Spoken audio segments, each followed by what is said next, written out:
الله. الحمد لله نحمده ونستعينه ونستغفره ونؤمن به ونتوكل عليه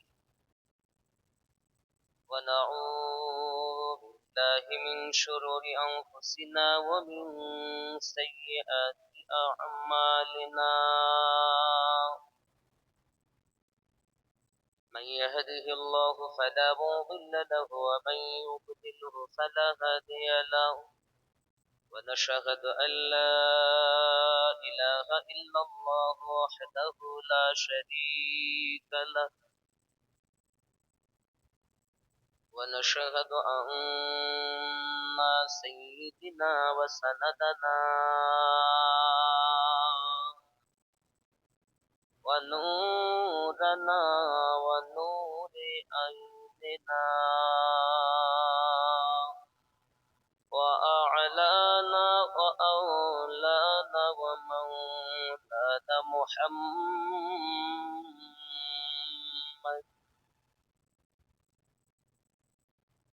عبده ورسوله صلى الله تعالى عليه وسلم. يا أيها النبي إنا أرسلناك شاهدا ومبشرا ونذيرا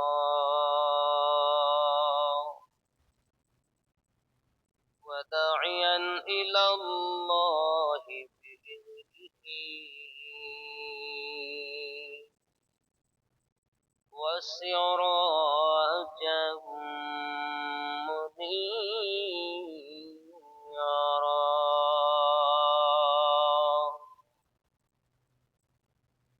فقد قال الله تعالى في كلامه المجيد والفرقان الحميد: أعوذ بالله من الشيطان الرجيم. بسم الله الرحمن الرحيم. وما أرسلنا من رسول إلا ليطاع بإذن الله،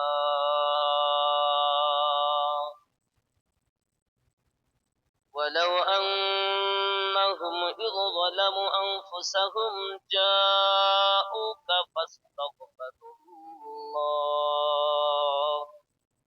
واستغفر لهم الرسول لوجدوا الله توابا رحيما.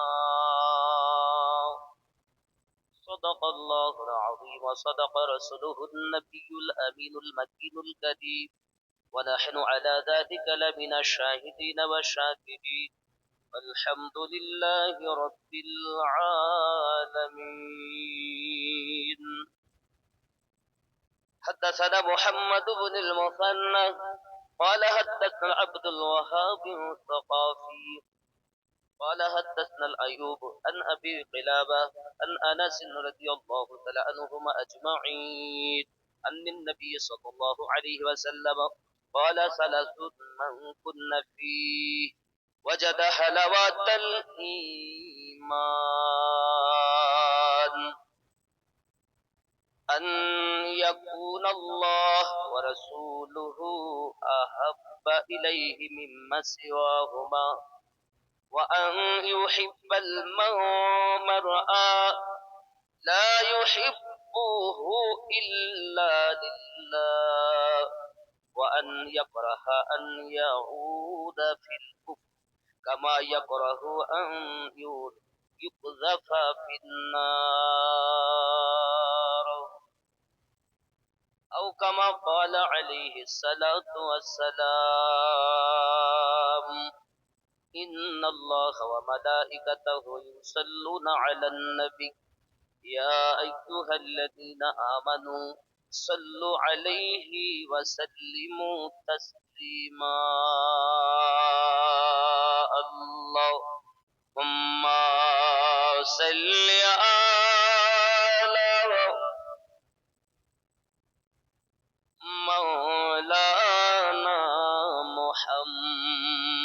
محمد وعلى آل سيدنا নূর নবীজির নূর বদনে নূর নবীজির নূরি বদনে মশা মাছি বসে না নূর নবীজির নূরি বদনে মশা মাছি বসতো না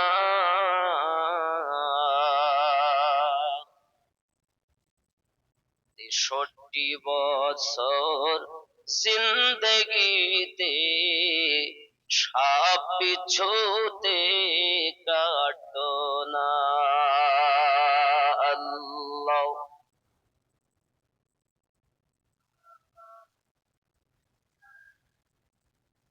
مولانا محمد وعلى آله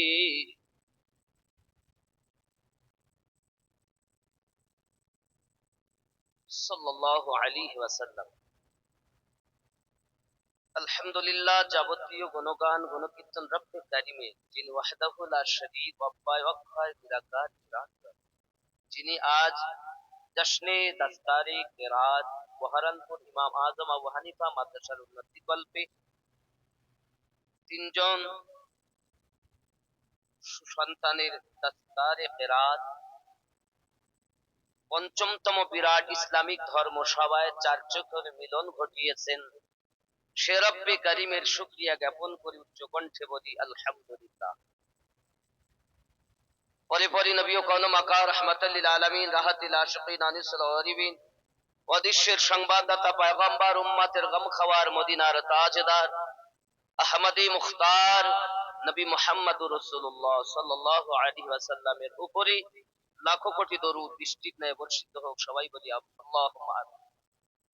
সম্মানিত নির্বাচিত স্বনামধন্য আজকের জলসার সভাপতি সাহেব জনাব হযরত মাওলানা গোলাম মুরসালিন কাদেরী সাহেব উত্তর মাদ্রাসার প্রধান শিক্ষক ও সহ সভাপতি হাফেজ কারি মোহাম্মদ আলী আসগার রেজভী সাহেব ওহারান বড় জুমা মসজিদের ইমাম, আমন্ত্রিত ওলামায়ে কেরাম, বিশেষ করে আমার পরে পরই আসছেন মুনাজির আহলে সুন্নাহ হযরতুল আল্লাহ মাওলানা মুফতি আমজাদ হুসাইন সিমনানি সাহেব মাদ্দাজিল্লাহুল আলিয়া, তিনি আপনাদের সম্মুখে বক্তব্য রাখবেন। আমার আগেও সুমিষ্টভাষী বক্তা, জয়ীফ বক্তা জগতে প্রায় সকলের থেকে মনে হয় বয়স বেশি, বেশিরভাগ হযরতুল আল্লাহ মাওলানা আলিমউদ্দিন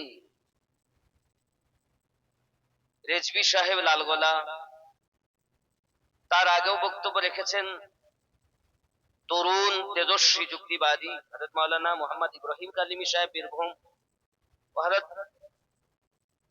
হাফেজ কারি উমর ফারুক তাহসিনী সাহেব সাগরপাড়া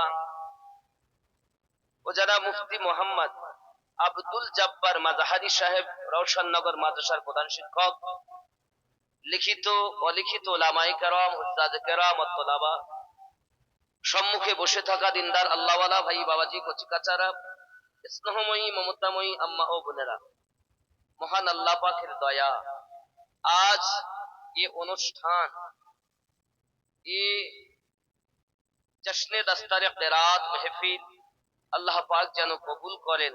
পাশাপাশি আমরা যারা উপস্থিত হতে পেরেছি, আল্লাহ আমাদের সকলের জিন্দেগি গুনাহ খাতাগুলো যেন মাফ করে দেন, সবাই বলি আল্লাহুম্মা আমিন। আরো জোরে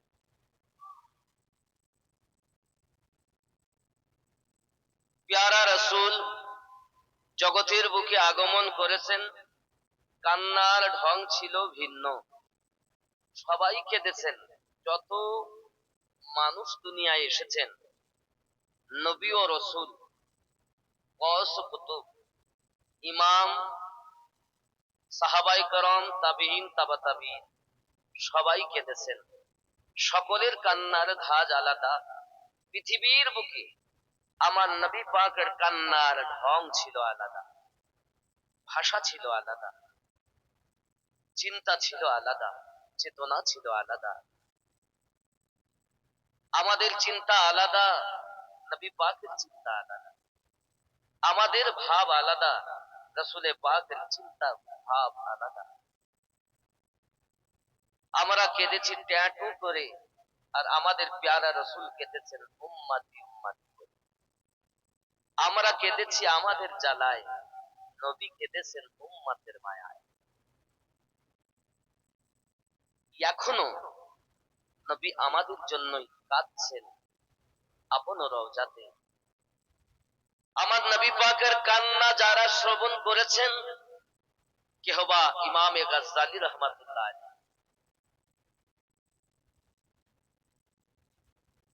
তাদের এমন কান ছিল, নবী পাকের কান্নার আওয়াজ তারা শুনতে পেতেন। কেহবা ইমামে জামি রাহমাতুল্লাহ আলাইহি। আপা আমার কথা বলবেন না, শান্ত পরিবেশ রাখো। আমি জানি এ হরিহর পাড়াতে অনেক মানুষই আমাকে ফোন করে, দীর্ঘদিন পর আল্লাহ পাক চার চোখের মিলন ঘটিয়েছেন। কারো কাছে আমি একেবারেই নতুন, কারো কাছে আমি একেবারেই পুরাতন। কেহ না দেখলেও সম্মুখে দেখেছেন।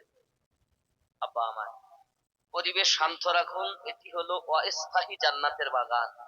জান্নাতে কি ঠেলাঠেলি আছে? জান্নাতে হিংসা আছে, মারামারি আছে?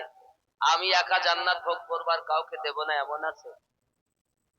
এই মুসলমান সে যার কথা দিয়ে আল্লাহর হাবিব সাল্লাল্লাহু আলাইহি ওয়াসাল্লাম বলেছেন, नबी करीम सल्लल्लाहु अलैहि वसल्लम ने इरशाद फरमाया, तीन खसलतें ऐसे हैं जिसमें ये पैदा हो जाए उसने ईमान की मिठास को पा दिया। नबी पाक বলেন, তিনটি খাসলাত যার ভিতরে পাওয়া যাবে, মনে করবে তার মধ্যে ঈমানের সুঘ্রাণ, ঈমান আছে। জোরে বলুন সুবহানাল্লাহ। ঈমানের মিঠাস পাবে। কিভাবে?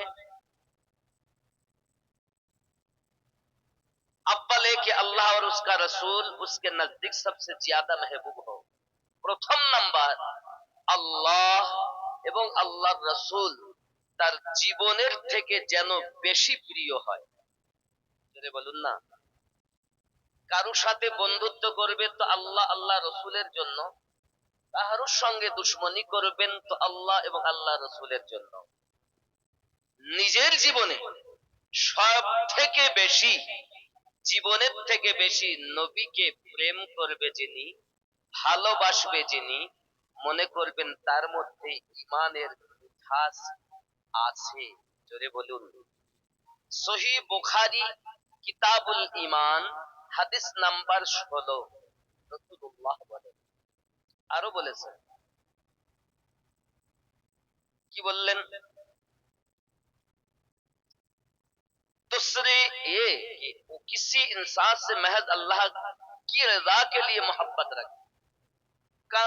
কোন মানুষের সঙ্গে ও আমার টাকা দিয়েছে তাই ভালোবাসা নয়, শুধুমাত্র আল্লাহ আল্লাহ রসুলের জন্যই প্রেম ও ভালোবাসা রাখবে। যদি বলুন সুবহানাল্লাহ। কারণ ও নবীকে ভালোবাসে, আল্লাহকে ভালোবাসে, আমি তাই তাকে ভালোবাসি। 3 নাম্বার, वो किसी इंसान से, तीसरे ये कि वो कुफ्र में वापस लौटने को ऐसा बुरा जाने, ওই ব্যক্তি কুফরিয়াতে ফিরে যাওয়া এতটা খারাপ মনে করবে, जैसा कि आग में डाले जाने को, যেমন নিচে আগুনে পড়তে যেমন চাহে না, নিজে কুফরির দিকে তেমন ফিরেও যেতে চাবে না, কুফরি কাজও করবে না। কিন্তু আমরা এমন মুসলমান কুফরিতে ভরে আছে না নেই? আল্লাহর আইন হুকুম পালনও করি না, নিষেধ বর্জন করি না। আমাদের জন্য নবী পাক কাঁদতেছেন মদিনাতুল মুনাওয়ারায়। এজন্য আমি একটি নাতে মুস্তাফা পড়ব। तीन रात का নবীকে পেতে মোদের জন্য কাঁদেন নবী ওই মদিনাতে। বাবা মোদের জন্য কাঁদেন নবী ওই মোদের জন্য কাঁদেন নবী ওই মদিনাতে। আমার সঙ্গে বলতে পারবেন যে মোদের জন্য কাঁদেন নবী ওই মদিনাতে? কিছু না পারেন ওই মদিনাতে, এই শব্দটা একসঙ্গে বলতে পারবেন?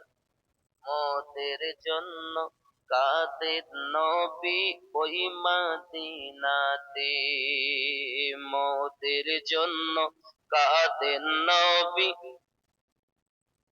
মোহাব্বতে মোদের জন্য কাঁদেন নবী ওই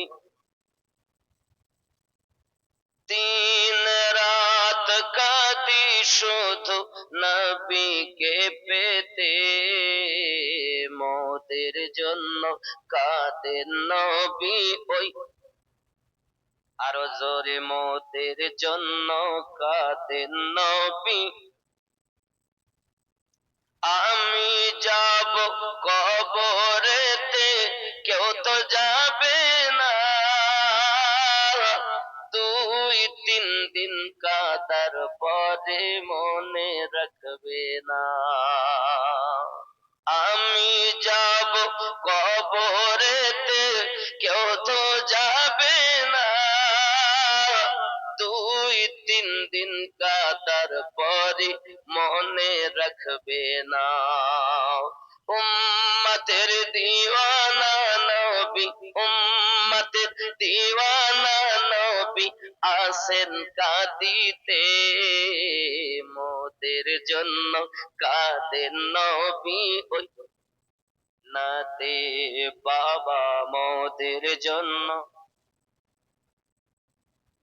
শুরু থেকে শেষ পর্যন্ত আওয়াজ দেন না, আমাদের জন্য নবী কাঁদতেছেন, আমাদের জন্য নবী কান্না করছেন, আর আমরা সেই কথাটাই দোহরিয়ে বলছি, আমাদের জন্য কাঁদতেছেন। মোহাব্বতে বলবেন মোদের জন্য কাঁদেন নবী, আরো জোরে মোদের জন্য কাঁদেন নবী। দিন রাত কাঁদি শুধু নবীকে পেতে মোদের জন্য কাঁদেন নবী দিনাতে। মোদের জন্য কাঁদেন নবী ওই সবাই যখন কবরেতে রেখে চলে যায়, তারপরে আমার প্রিয় নবী এসে যায়। জোরে বলুন না ইয়া রাসূলুল্লাহ।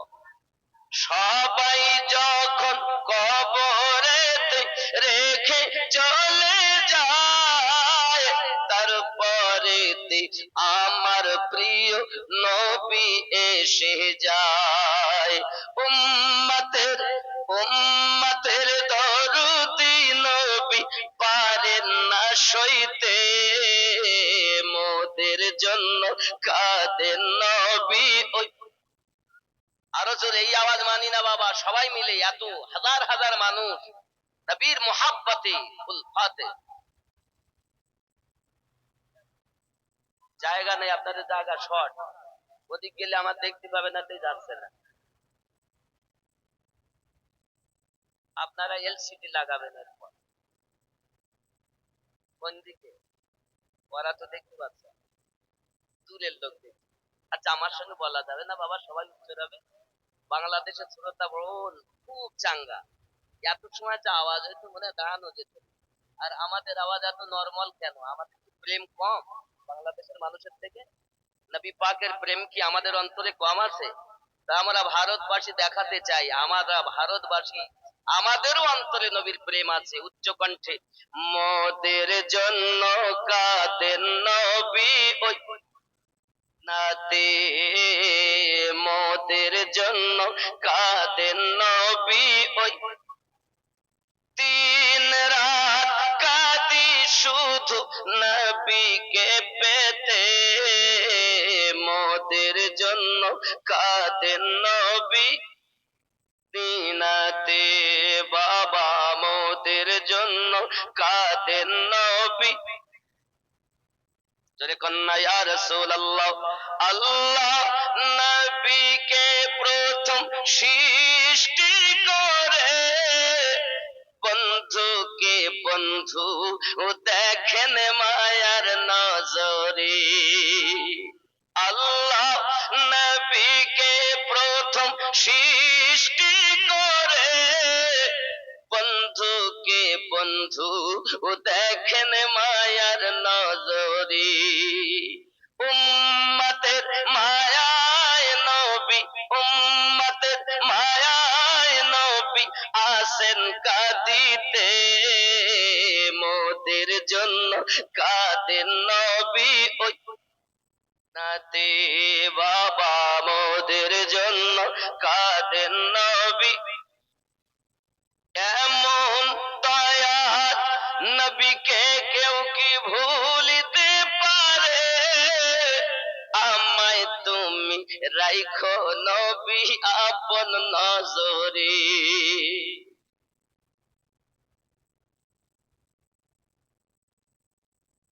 এমন দয়ার নবীকে কেউ কি ভুলতে পারে?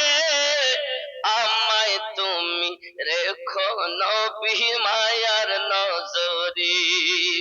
জান্নাতে রাখিও নবী, জান্নাতে রাখিও নবী আপনার খিদমতে, মোদের জন্য কাঁদেন নবী মদিনাতে, মোদের জন্য কাঁদেন নবী। নবী পাকের খেদমত করতে চান? একজন প্রিয় সাহাবী নবী পাক সাল্লাল্লাহু আলাইহি ওয়াসাল্লামকে ওযু করার জন্য পানি দিতেন, নাম তার রাবিয়া বিন কাব।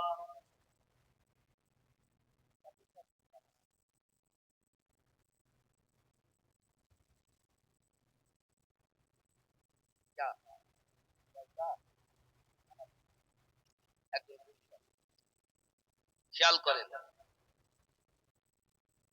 নাম সাহাবিয়ে রসুলের রাবিয়া বিন কাব রাদিয়াল্লাহু তাআলা আনহু।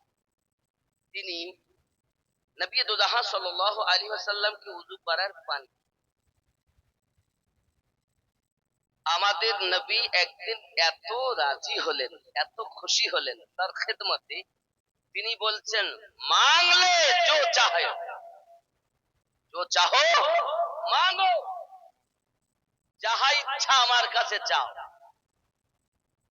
আচ্ছা, যাহা ইচ্ছা এ দাবি তো তিনি করতে পারেন যার কবজাতে সারা জাহান হবে।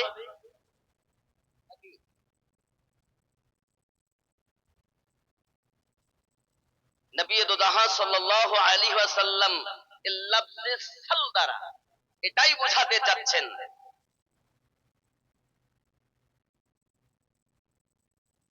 না বাবা একটু এই যে উঠাউঠি এগুলো বন্ধ দেন, যে শান্তে বলতে দেন, নইলে মুশকিল। লাস্টে বলবে আমরা এতদিন পর পেলাম তো কিছু শুনতেই পেলাম। আর আমি একটু পরিবেশ ভালো না হলে, শান্ত না হলে আমার মিটার বাড়ে না, বুঝতে পারছেন? শান্ত থাকবে এবং যখন যাহা হবে তার উত্তরটা জোরে হবে। কারণ সুন্নিরা সব সময় গরম, সব সময় গরম। কারণ ইশকের আগুনই এমন জাহান্নামকে নিভিয়ে দেয়, তার নাম ইশকের আগুন। আশিকরা, নবী প্রেমিকদের অন্তরে ইশক আছে, এজন্য সবসময় গরম হয়ে আছে। তাই বলে মারামারি করার জন্য, প্রেমে গরম। আল্লাহ পাক আমাদের ইশক আরো বেশি বৃদ্ধি করে দিন, জোরে বলি আমিন। আরো জোরে। হযরত রাবিয়া বিন কাব রাদিয়াল্লাহু তাআলা আনহু বলেন, হুজুর আমি আপনার কাছে কি বা চাইব, কি বা আপনি দিবেন? হুজুর আমার মনের ভিতরে একটি আশা আছে, দুনিয়ায় আমি যেমন আপনার খেদমত করি হুজুর, আখিরাতে জান্নাতের ভিতরে যেন আমি খেদমত করতে পারি। প্যারা রাসূল নূরুন আলা নূর পয়গম্বর আমিনার জিগার পারা আব্দুল্লাহ নয়নের তারা পৃথিবী সরজমিনে রাবিয়া বিন কাব রাদিয়াল্লাহু তাআলা আনহু কে বলেন, এ রাবিয়া চলো আমি রাসূলুল্লাহ আপনার জন্য জান্নাতে আমার খাদেম নিযুক্ত করে দিলাম। জান্নাত তাকবীর জোর से होना चाहिए। তাকবীর কে বললেন? একজন নারায়ে তাকবীর। আপনি বললেন নারায়ে তাকবীর। আবার দেন, আবার দেন। তাকবীর। আল্লাহ। সাথে নারায়ে রিসালাত। रब को देखा है किसी ने? আপনারা কি কেউ আল্লাহ দেখেছেন? যত বেশি ইবাদত করবেন তত বেশি রাসূলুল্লাহকে দেখবেন। কেউ দেখেননি, নবী মুসা দেখেননি। দেখেছেন কে? আমাদের নবী, যিনি আল্লাহর দিদার করেছেন তিনি। তাহলে রিসালাত বিহীন ওয়াহদানিয়াত পাওয়া সম্ভব নয়। শুধু আল্লাহকে তো সবাই মানে, খ্রিস্টানরাও মানে। এই প্রসঙ্গে আমার একটা কথা মনে পড়লো, আস্তে রেখে দিলাম। দুঃখ নিবেন না, আমি আপনার ওসিলায় সকলকে বোঝানো হচ্ছে। পৃথিবীতে যদি কেউ সারা জীবন বলেন লা ইলাহা ইল্লাল্লাহ, নেই কোনো মাবুদ আল্লাহ ছাড়া, ওই ব্যক্তি মুমিন হবে না। কেন? আল্লাহ এবং আল্লাহর রাসূলকে মেনে নেওয়ার নামই হলো ইমানদার। লা ইলাহা ইল্লাল্লাহতে শুধু রব আছে, রিসালাত নেই। নারায়ে তাকবীর, শুধু রব। কিন্তু কেউ যদি বলেন মুহাম্মাদুর রাসূলুল্লাহ সাল্লাল্লাহু আলাইহি ওয়াসাল্লাম, তিনি মুমিন হবেন। কেন? মুহাম্মাদুর রাসূলুল্লাহ সাল্লাল্লাহু আলাইহি ওয়াসাল্লামে আল্লাহ আছেন, রাসূলুল্লাহ আছেন। আল্লাহ এবং আল্লাহর রাসূলকে মানার নাম ঈমানদার। শুধু আল্লাহকে মানার নাম ঈমানদার নয়। এজন্য রাসূলে পাকের বিহীন যে ব্যক্তি নবীকে মানবে সে তো আল্লাহ পেয়ে গেল, কিন্তু আল্লাহ মানলে নবী মানা হবে। এজন্য আমি বলি আল্লাহ মানা নবী মানা নয়, আল্লাহ মানা নবী মানা নয়, ওগো নবী মানলে আল্লাহ মানা হয়। এ কথা আমিনুদ্দিনের নয়, স্বয়ং আল্লাহ তাআলা কোরআন পাকে কয় আল্লাহ মানা নবী মানা নয়, নবী মানলে আল্লাহ মানা হয়। দলিল मैं यतीर रसूल फकद अता अल्लाह, जिसने पैगंबर की इताअत की वो रब की इताअत। রসুলে পাকের पैरवी করেছেন, ইত্তেবা করেছেন, ইতাআত করেছেন, অনুসরণ করেছেন, দিলে গেঁথে নিয়েছেন, ও আল্লাহকে অনুসরণ করেছেন। আল্লাহ বলছেন, কিন্তু এক জায়গা তো আল্লাহ বলেননি আমাকে যে ডাকলো সে নবীকে ডাকলো। আল্লাহ পাক যেখানে বলেছেন আতিউল্লাহ, ইতায়াত করো আমার, ওখানেই বলেছেন ওয়া আতিউর রাসূল। আল্লাহ নবী ছাড় নিজেকে বলছেন না। আর আপনি শুধু নারায়ে তাকবীর, এই নারায়ে তাকবীর যারা শুধু দেয় রিসালাত বিহীন, মনে রাখবেন তাদের অন্তরে নবীর প্রেম কম আছে। কারণ সহিহ বুখারী কিতাবুল ঈমানের 16 নম্বর হাদিস, রাসূলুল্লাহ বলেন সমস্ত দুনিয়ার মানুষের থেকে বেশি আমি জানো, আল্লাহ এবং আল্লাহ রাসূল জানো, তার কাছে সব থেকে বেশি প্রিয় হয়। আল্লাহ যাকে দেখলেন না, জানলেন না, দেখাও যায় না, ছোঁয়াও যায় না, বোঝা যায়, শুধু অনুভব করা হয়। তাকে যদি বারবার ডাকেন, যতবার ডাকবেন ততবার নবীকেও ডাকবেন। রাজি আছেন তো? নারে তাকবীর দিয়েছেন, নারে রিসালাতও দিবেন। নারে তাকবীর, নারে তাকবীর, নারে রিসালাত, নারে রিসালাত, নারে গাউস, নারে খাজা। জোরে বলুন না ইয়া ওলি আল্লাহ। বাপজি, নবী পাক বলছেন চাও, তো দিবেন কেমনে? যার কাছে সব ক্ষমতা, সরকার আলা হযরত। नहीं और कोई मफार व मकार जो वहां से हो यही आके हो, जो वहां नहीं वो वहां नहीं।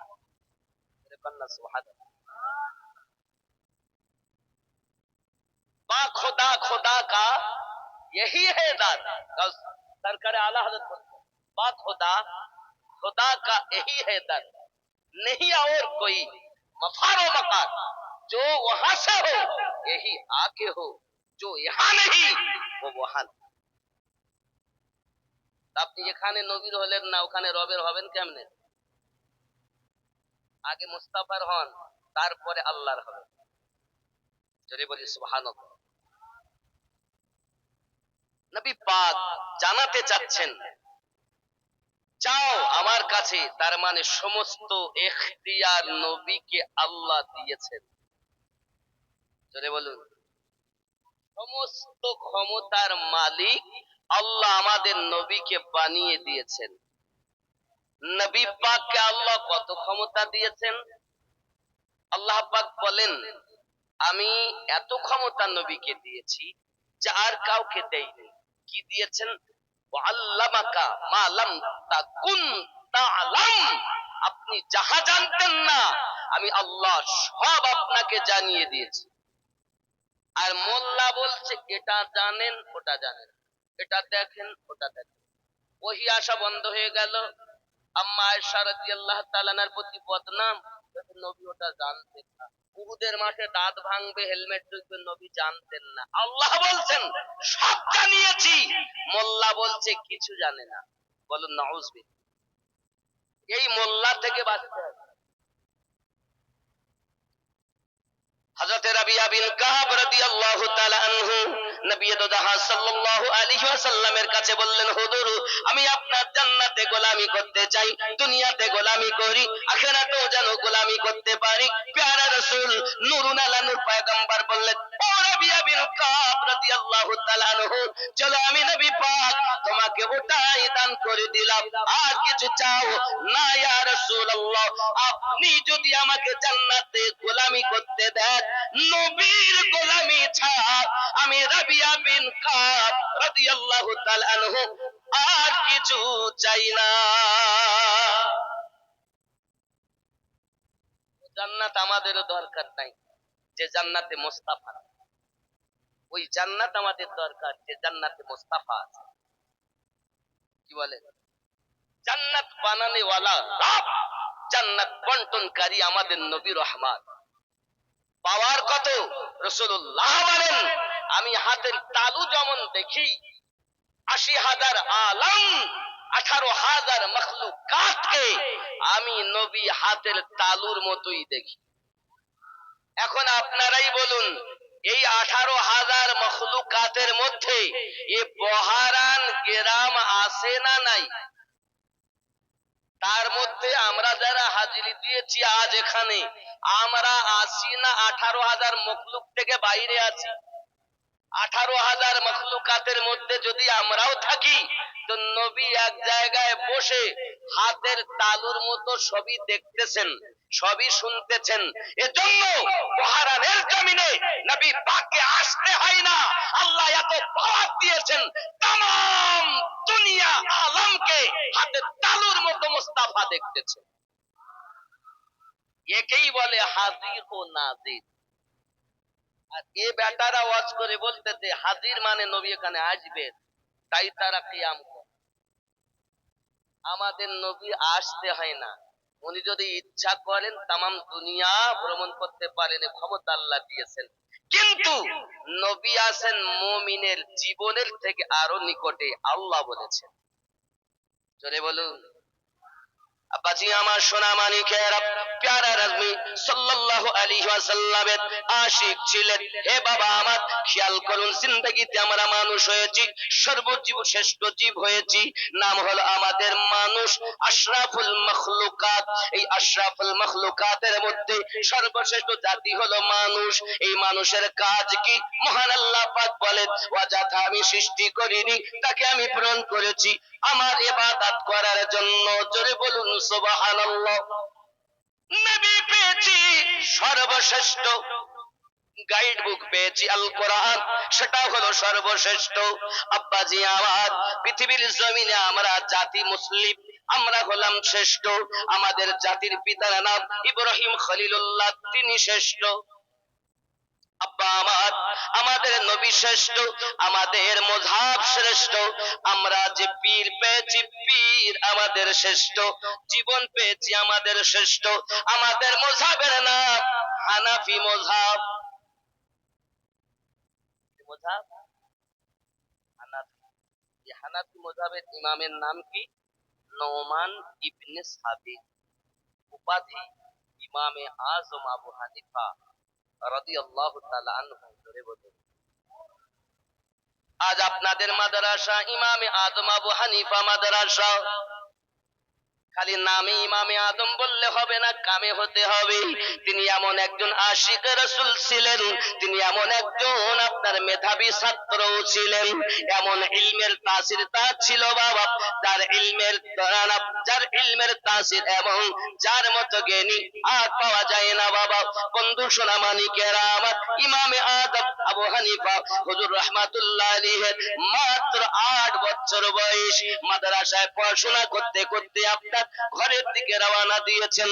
প্রতিমধ্যে একজন ইহুদি পাদ্রী মানুষের কাছে আপনার কেনা উঠে দাঁড়িয়ে বলতেছেন, এই মানুষেরা, তোমরা যে এক আল্লাহ পরিচয় দিতেছো, এটা তোমাদের ভুল ধারণা। আল্লাহ আছে কিনা বলো? যদি তোমাদের আল্লাহ থাকে, এখন আল্লাহ কি করতেছে বলো? সাধারণ মানুষ কোন উত্তর দিতে পারে না। হযরত ইমামে আজম আবু হানিফা হুজুর কেবলা আমার রাস্তা দিয়ে রওনা দিয়েছেন, টুক টুক টুক টুক করে মানুষের ভিড় দেখে দাঁড়িয়ে গেলেন। সঙ্গে সঙ্গে বলতেছেন, বাবারা এখানে কেন আপনারা দাঁড়িয়ে? হঠাৎ তার মধ্য থেকে একজন বৃদ্ধ মানুষ বলতেছেন, বাবু এখানে একজন ইহুদি পাদ্রী এসেছে, তার বক্তব্য হলো 3টি প্রশ্ন করে, এই প্রশ্নের উত্তর দিতে যদি পারো তাহলে তোমরা ভালো, নইলে খ্রিস্টান ধর্ম গ্রহণ করতে হবে বাবু। তাই আমরা পেরেশান, কেউ তো উত্তর দিতে পারছি না। ইমামে আজম বলতেছেন, বাবা কই সে ব্যক্তি, একটু আমি যাই না কেন তার কাছে? ভিড়টা ঠেলে সম্মুখে গিয়েছেন চলে। বেটা আমার উপরে আছে বসে। ওই 8 বছরের বালক বলতেছেন, কি প্রশ্ন আপনার পাদ্রী সাহেব? পাদ্রী সাহেব বলতেছেন, আমার প্রশ্ন হলো 3টি। এই 3টি প্রশ্নের উত্তর যদি দিতে পারো তাহলে ভালো, নইলে খ্রিস্টান ধর্ম গ্রহণ করতে হবে। পাদ্রীর প্রশ্নের উত্তরে ইমামে আজম বলেন, বাবা পাদ্রী সাহেব, আমি 8 বছরের বালক নোমান ইবনে সাবিত আপনার প্রশ্নের উত্তর দেব।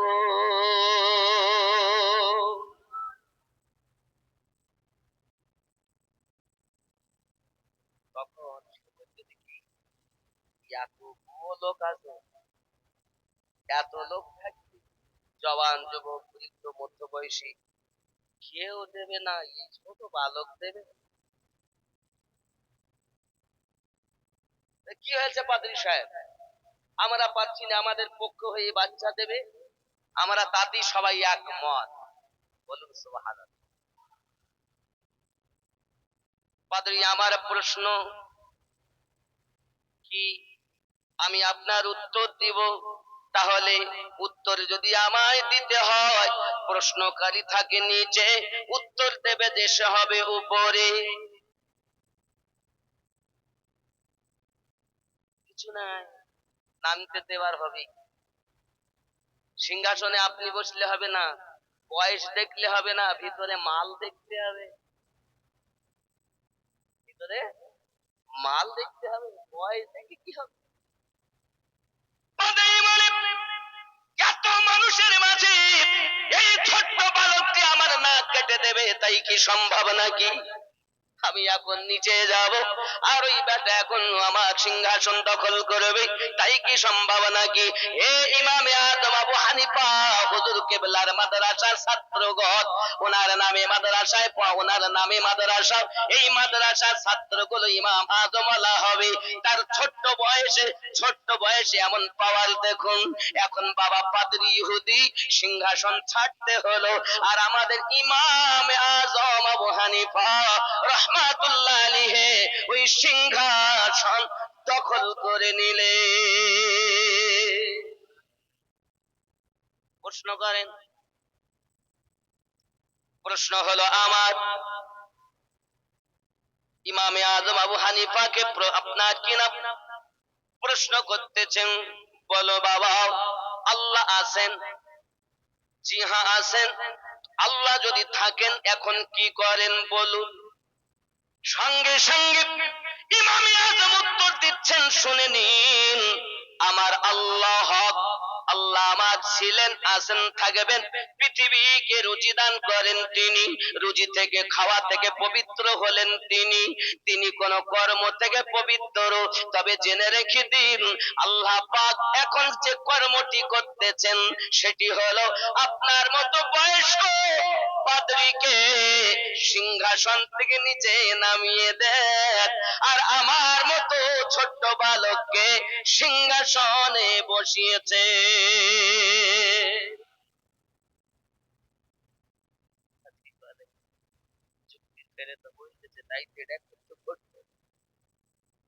অস্বীকার করি, কিন্তু এক আল্লাহ মানে আল্লাহওয়ালা ইসলাম ধর্মাবলম্বী। 2 নাম্বার প্রশ্ন, আল্লাহ পাক এক, জি হ্যাঁ। যদি আল্লাহ এক হন তার আগে কি?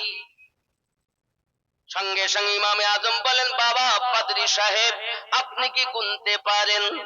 ইমামে আজম আবু হানিফা হুজুরের কথাটি শুনে পাদ্রী বলছে, এই ছেলে 8 বছর বয়স, একটা সীমারেখা কথা বলা দরকার, আমার কাছে এখন গণনা শুনতে চাই, এখন আমাকে নামটা শোনাতে হবে। হ্যাঁ পারি, বলো। 1 এ চন্দ্র, 2 এ পক্ষ, 1 2 3 4 5 6। বলে তা নয় পাদ্রী সাহেব, আপনি 10 থেকে শুরু করুন। 10 এর আগে কি? বলে 9, 9 এর আগে 8, 8 এর আগে 7, 7 এর আগে 6, 6 এর আগে কি? 5, 5 এর আগে কি? 4, 4 এর আগে কি? বলে 3। ও পাদ্রী সাহেব 3 এর আগে 2, 2 এর আগে কত? বলে 1। ও পাদ্রী সাহেব 1 এর আগে কি? বলে কিছুই নাই। সামান্য গণনাতেও যদি 1 এর আগে কিছু না থাকে, আমার আল্লাহ একক, তার আগেও কিছু না।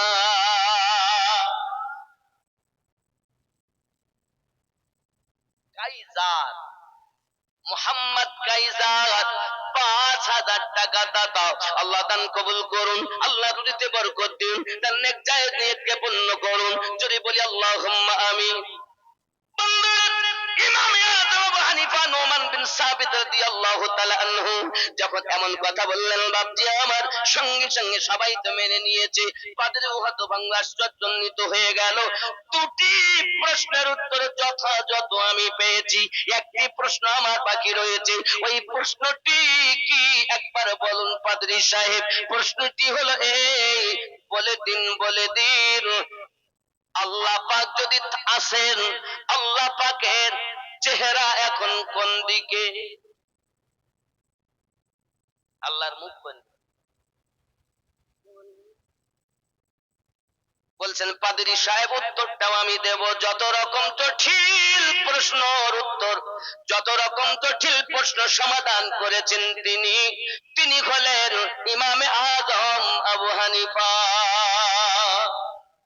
এ বাবা খুব ভালো করে ব্রেনের ভিতরে নিন, একদিন ইমামে আজম আবু হানিফা শাহ হুজুর রাহমাতুল্লাহ আলাইহির কাছে একজন ব্যক্তি এসে হাজির হয়ে গেছেন, একজন আপনার এসে হাজির হয়ে গেছেন, মহিলা হাতে তার এক গ্লাস পানি, ডাক দিতেছেন, হুজুর আপনার কাছে একটা মশলা জানতে আসলাম। কি মশলা? আমার স্বামী বাড়িতে এসে আমার কাছে পানি চেয়েছেন, পানি দিতে আমার দেরি হয়ে গেল বলে আমার স্বামী আমাকে বলেছেন পানি খাবো না, রাগ করে বললে পানি আমি খাবো না। এ বিবি, পানি যদি রাখিস তোকে তালাক, যদি পানি তুই পান করিস তাও তালাক, যদি ফেলে দিস তবু তুই তালাক, কাউকে যদি খেতে দিস তবু তুই তালাক। হুজুর এখন পানির গ্লাস আমার হাতে, ও বিপদে বাঁচা।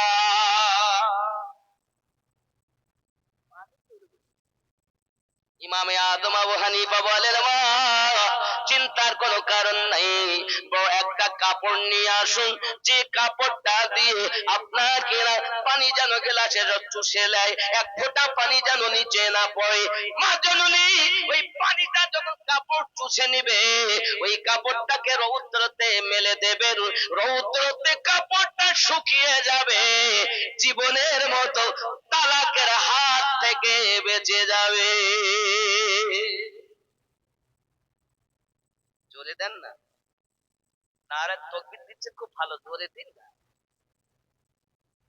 নারে তাকবীর। বুঝতে পারছি আমি কোথায় না, সত্যি কি আমি নবী পাকের আশিকদের কাছে এসেছি? তাহলে এরা হচ্ছে নারে, নারে রিসালাত। আব্বা আমার, আমি জানি না, যারাই করুক, বারবার বলছি, কোরআন মাজিদ সূরা আল ইমরান আয়াত নাম্বার 31 আল্লাহ পাক বলেন, বিসমিল্লাহির রহমানির রহিম, কুল ইন কুনতুম তুহিব্বুনাল্লাহ ফাত্তাবিউনি ইউহিব্বুকুমুল্লাহ ওয়া ইয়াগফির লাকুম যুনুবাকুম ওয়াল্লাহু গফুরুর রহিম। হাবিব আপনি বলে দিন, যদি কেউ আমি আল্লাহকে ভালোবাসতে চায়, ফাত্তাবিউনি, অনুসরণ, ইত্তেবা, অনুকরণ যেন আপনার করে। আয় আমার রব, যদি আমরা নবীর অনুকরণ, অনুসরণ, ইত্তেবা করি, আপনি কি দিবেন? রব্বে কারীম বলেন, ইউহিব্বুকুমুল্লাহ, আমি আল্লাহ তাকে ভালোবাসবো। আল্লাহ আর কিছু দিবেন? হ্যাঁ দিব, ওয়া ইয়াগফির লাকুম যুনুবাকুম, আমি আল্লাহ পাক তার জীবনের গুনাহ মাফ করে দেব। আর কি দিবেন? আল্লাহু গফুরুর রহিম, আমি আল্লাহ তার প্রতি দয়া রহমত নাজিল করতেই থাকবো। জোরে বলেন। এই জন্য আমি বলি, बलाए टाल देता है मोहम्मद नाम ऐसा है, बलाए टाल देता है मोहम्मद नाम ऐसा है, मुसीबत से बचाता है मोहम्मद नाम ऐसा है, बलाए टाल देता है मोहम्मद नाम ऐसा है। जोरे बोलो, मोहब्बत से हर एक सुन्नी अंगूठा चूम लेते हैं, ज़ुबां पे जब भी आता है मोहम्मद नाम ऐसा है, मुसीबत से बचाता है मोहम्मद नाम ऐसा है, बलाए टाल देता है मोहम्मद नाम ऐसा है। जुरे होवे, बिना इस नाम के कलमा मुकम्मल हो नहीं सकता, बिना इस नाम के कलमा मुकम्मल हो नहीं सकता, हमें मोमिन बनाता है मोहम्मद नाम ऐसा है, हमें मोमिन बनाता है मोहम्मद नाम ऐसा है, बिना इस नाम के कलमा मुकम्मल हो नहीं सकता, हमें मोमिन बनाता है मोहम्मद नाम ऐसा है, बलाए टाल देता है मोहम्मद नाम ऐसा है।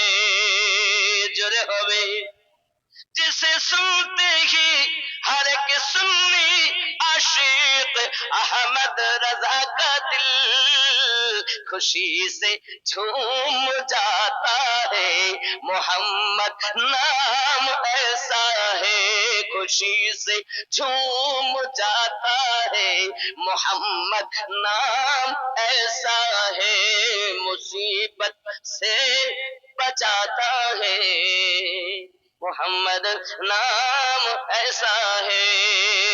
जुरे हवे उतर कर कार में जिब्रील भी एक गुनगुनाते हैं, उतर कर कार में जिब्रील भी एक गुनगुनाते हैं। हा हा हीरा भी जगमगाता है, मोहम्मद नाम ऐसा है, बलाए डाल देता है, मोहम्मद नाम ऐसा है। अल्लाहुम्मा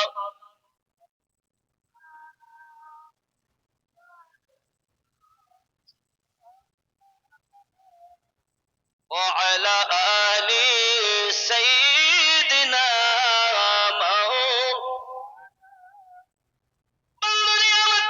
খেয়াল করুন, ইমামে আদম আবু হানিফা আলাইহির রহমা রিদওয়ান বলেন, বাবা আপনার 3 নাম্বার প্রশ্ন হলো এটাও যে আল্লাহ পাক আল্লাহ তাআলার চেহারা এখন কোন দিকে, তাই যদি আপনি জানতে চান একটি মোমবাতি কিনে আনুন। আনলেন একটি মোমবাতি কিনে আনার পরে আব্বা আমার মোমবাতিটা জ্বালিয়ে দেওয়া হলো। মোমবাতিটা যখন জ্বালিয়ে দেওয়া হলো, বন্ধু আমার তার সীসা উপরের দিকে, কোন মানুষের দিকে আপনার কিনা তার সীসাটা নাই। ইমামে আজম বলেন সামান্য 1 টাকার একটি মোমবাতি, তার যদি সীসা চতুর্দিকে হয়, আমার আল্লাহ তামাম জাহানের পালন কর্তা, তার চেহারা সকলের দিকে। প্রশ্নের উত্তর হয়ে গেল মুসলমানদের ঈমান বেঁচে গেল, খ্রিস্টান ধর্ম গ্রহণ করতে হলো না। যদি বলুন সুবহানাল্লাহ। 8 বছর বয়স থেকে মুসলমানদেরকে ইমামে আজম শিক্ষা দিতে আছেন। আব্বা আমার এতটুকুই নয়, ইমামে আজম আবু হানিফা হুজুর রাহমাতুল্লাহ আলাইহি এমন ইবাদতি ছিলেন বাবা।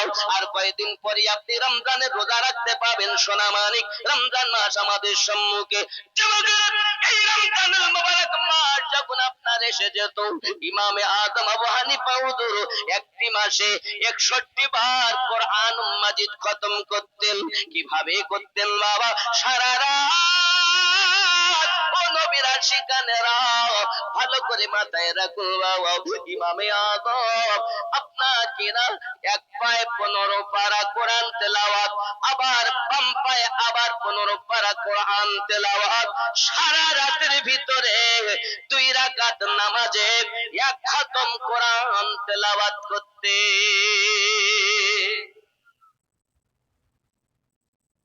সকাল থেকে সন্ধ্যা 1 খতম, 30 দিনে 60 খতম। আর তারাবির নামাজ 20 রাকাতে পড়তেন 1 খতম, 1 মাসে এই 61 বার কোরআন খতম করতেন। ইমামে আজম আবু হানিফার পাগুলো ফুলে ফুলে মোটা হয়ে গেছে। মহান আল্লাহ পাকের দরবারে দুইখানা হাত তুলে বলতেছেন, মালিক আমার, আমি ইমামে আজমকে মানুষ না বানাইয়া যদি জঙ্গলের গাছের পাতা বানাইয়া দিতেন, আয় আমার রব, আয় আমার স্রষ্টা, জঙ্গলের পশুরাও জীবেরা অবলা জীবগুলো আমি পাতা বলে আমাকে খেয়ে নিত। ময়দানে মাহশরে কিয়ামতের দিন ইমামে আজমকে হিসাব দিতে হতো না, আল্লাহ কাঠগড়াতে দাঁড়াতে হতো না। এ আমার সোনামানিকেরা, এত ইবাদত তার জীবনে তিনি যদি এমন করে আল্লাহ পাকের কাছে রোনাজারি করে, রে বন্ধু, আমাদের ইবাদতের কোনো ঠিকানা নাই, আমাদের কোনো রিয়াজাত বান্দাগি তেমন নাই, আমরা কেমন করে আশা করি জান্নাতে যাব? এ যুবক, ইমামে আজম আবু হানিফা রাদিয়াল্লাহু তাআলা আনহু এমন ব্যক্তি ছিলেন জগতের বুকে, তিনি যখন মদিনাতুল মুনাওয়ারায় হজের জন্য পৌঁছিয়েছেন বাবা, মদিনাতুল মুনাওয়ারাতে প্রত্যেক ব্যক্তিকে 40 ওয়াক্তের নামাজ আদায় করতে হয়। আদব এই মাদ্রাসা যদি আপনি ইমামে আজম নামে করেছেন তো বাচ্চাদের মধ্যে আদব দিবেন, আগে শিক্ষা পরে দেন, আদব আগে দেন।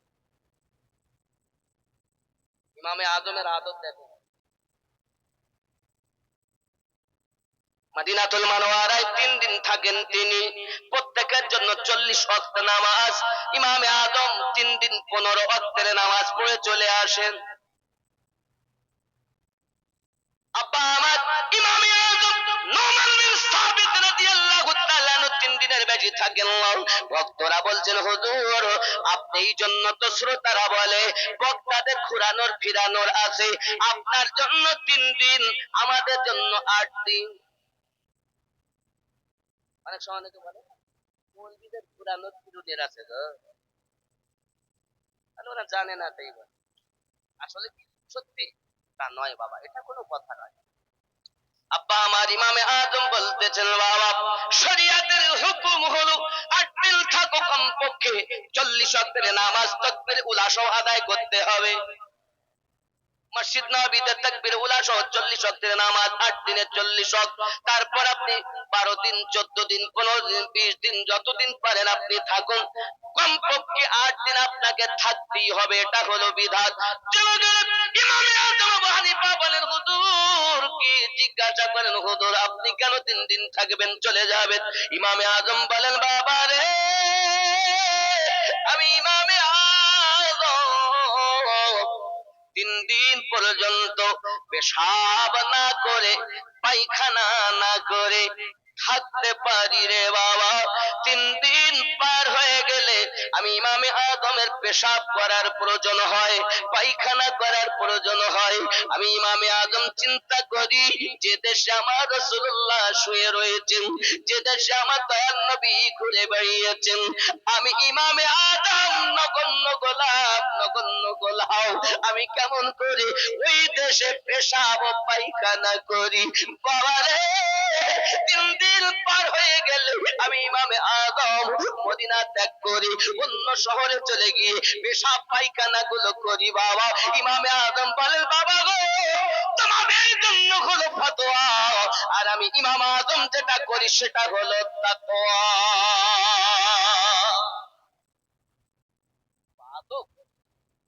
পেশাবও করছেন না, পায়খানাও করছেন না।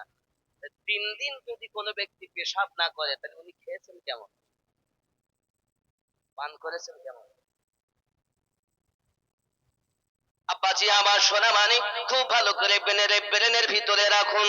ইমামে আজম আবু হানিফা নোমান বিন সাবিত রাদিয়াল্লাহু তাআলা আনহু, তিনি জগতের বুকে এসে পীরি মুরিদি করেছেন।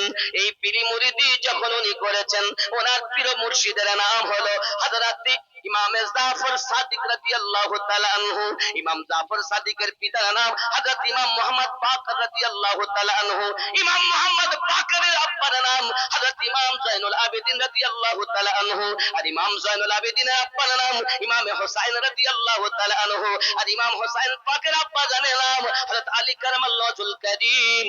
আর হযরত আলী রাদিয়াল্লাহু তাআলা আনহু, যার কাছ থেকে বেলায়াত প্রাপ্ত, তিনি হলেন প্যারা নবী রাসূলুল্লাহ। ইমাম আজম তার পীর চেনেন না, তার পীর ইমাম মুহাম্মদ জাফর সাদিক রাদিয়াল্লাহু।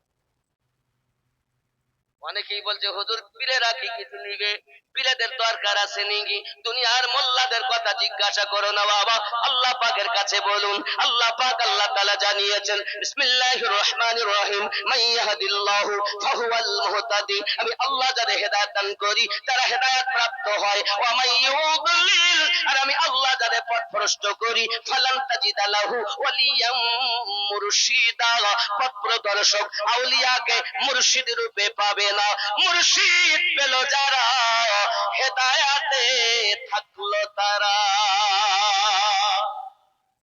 যাদের মুর্শিদ নাই, আল্লাহ তাদের হেদায়াত দেননি। এজন্য মুর্শিদ ধরুন। মুর্শিদ কেমন হবে? যে মুর্শিদকে পেলে আল্লাহ পাওয়া যাবে, মুর্শিদকে পেলে নবী পাওয়া যাবে। এ আমার জওয়ান যুবকেরা, ইমামে আজম আবু হানিফা হুজুরকে জিজ্ঞাসা করা হলো, হুজুর আপনি তো বড় জ্ঞানী মানুষ, আপনি বড় আলেম মানুষ, আপনি তো বড় সুফি মানুষ, আপনার এখন বয়স কত বলুন? ইমামে আজম বলেন আমার বয়স 2 বছর। কয় বছর?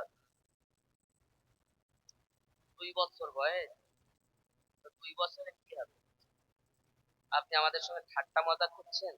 আমরা দেখতে পাচ্ছি আপনার 2 বছর বয়স নয়, আপনার দাড়ি সাদা।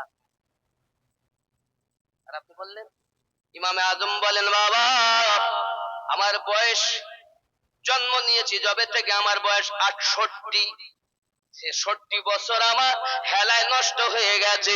2 বছর আমি ইমাম জাফর সাদিক হুজুরের কাছে বায়াত গ্রহণ করে ইসলামের হাকিকাত বুঝেছি, আল্লাহর মারেফাত বুঝেছি।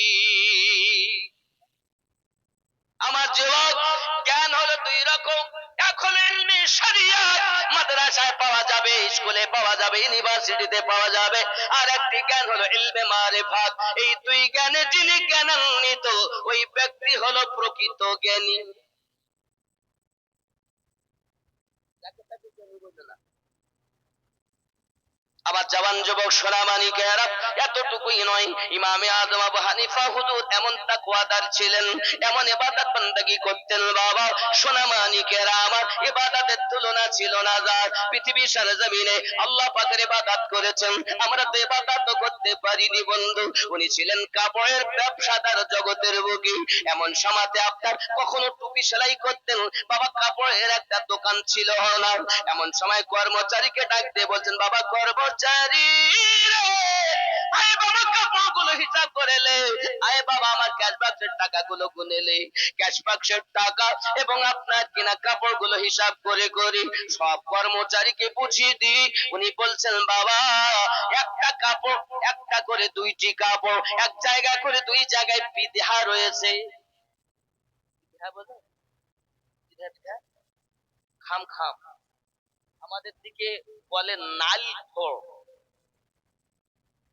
ওই দিনাজপুরের দিকে শুনেছি এটাকে বলে উভান, আর আপনারা বলছেন খাম। বুঝতে পারছেন, একই জিনিস, ভাষা কতটা দেখেন। আমাদের দিকে নালখো, দিনাজপুরের দিকে উভান, আপনাদের এখানে খাম। একটু সুতো মোটা হয়ে থাকে না, এক জায়গায় কাপড়ে দেখেন না সুতো মোটা, একেই বলছে খাম। বাবা এই 2টি কাপড় 5 করে 10 টাকা কম দামে বিক্রি করবে, আমি চলে গেলাম, এসে আবার হিসাব করে দেব। ঠিক আছে হুজুর আপনি যান, আমি আছি। উনি যখন চলে গেলেন, কাপড় চোপড় ব্যাপার আপনার এসেছে, খরিদ্দার খরিদ করে নিয়ে চলে গেছে। উনি দীর্ঘক্ষণ পর উনি যখন দোকানে এসেছেন, ক্যাশ বাক্সের টাকা হিসাব করতেছেন, কাপড়গুলো হিসাব করতেছেন, 5 টাকা করে 10 টাকা বেশি হয়, এপিট টিপিট করে বারবার গুনতেছেন, 10 টাকা বেশি হয়। রে বাবা কর্মচারী, কি করলি, টাকা কেন বেশি হয় বলতে পারিস? কর্মচারী বলেন, হুজুর আপনি যে আমাকে 5 টাকা করে 10 টাকা কম দামে 2টি কাপড় বিক্রি করতে বলেছিলেন, সেটি আমার মনে ছিল না, আমি অন্য কাপড়ের ন্যায় কাপড় 2টো বিক্রি করে দিয়েছি। ইমামে আজম বলেন, বাবা তুই কত সর্বনাশ করেছিস, কত ক্ষতি করেছিস জানিস? ওই মানুষটাকে কি একবার চিনতে পারবি যে কাপড় খরিদ করে নিয়ে গেছে? হুজুর সম্ভবপর নয়। কার কাছে বেচেছো সেটা কি জানো? হুজুর তাও সম্ভব নয়। তবে এখন উপায় কি হবে বলো বাবা? 5 টাকা করে 10 টাকা বেশি টাকা এখন কি করা যাবে? টাকাগুলো ক্যাশ বাক্সে হিসাব করে দেখেন, 40,000-এর মতো টাকা আছে। ইমামে আজম বলে, বাবা 5 টাকা করি 10 টাকা বেশি হওয়ার কারণে এই টাকাগুলো আমি ইমামে আজমের জন্য হালাল হবে না, এই টাকাগুলো সাদকা করে দাও। ইমামে আজম আবু হানিফা হুজুর রাহমাতুল্লাহ আলাইহি এত তাকওয়াদার ছিলেন, 10 টাকা বেশি হওয়ার জন্য 40,000 থেকে সাদকা করে দিলে। আর আমরা বেশি হলে বুঝতে পারি না, কম হলে মোটে গুনতে জানে না, কম হলে কাকু করে।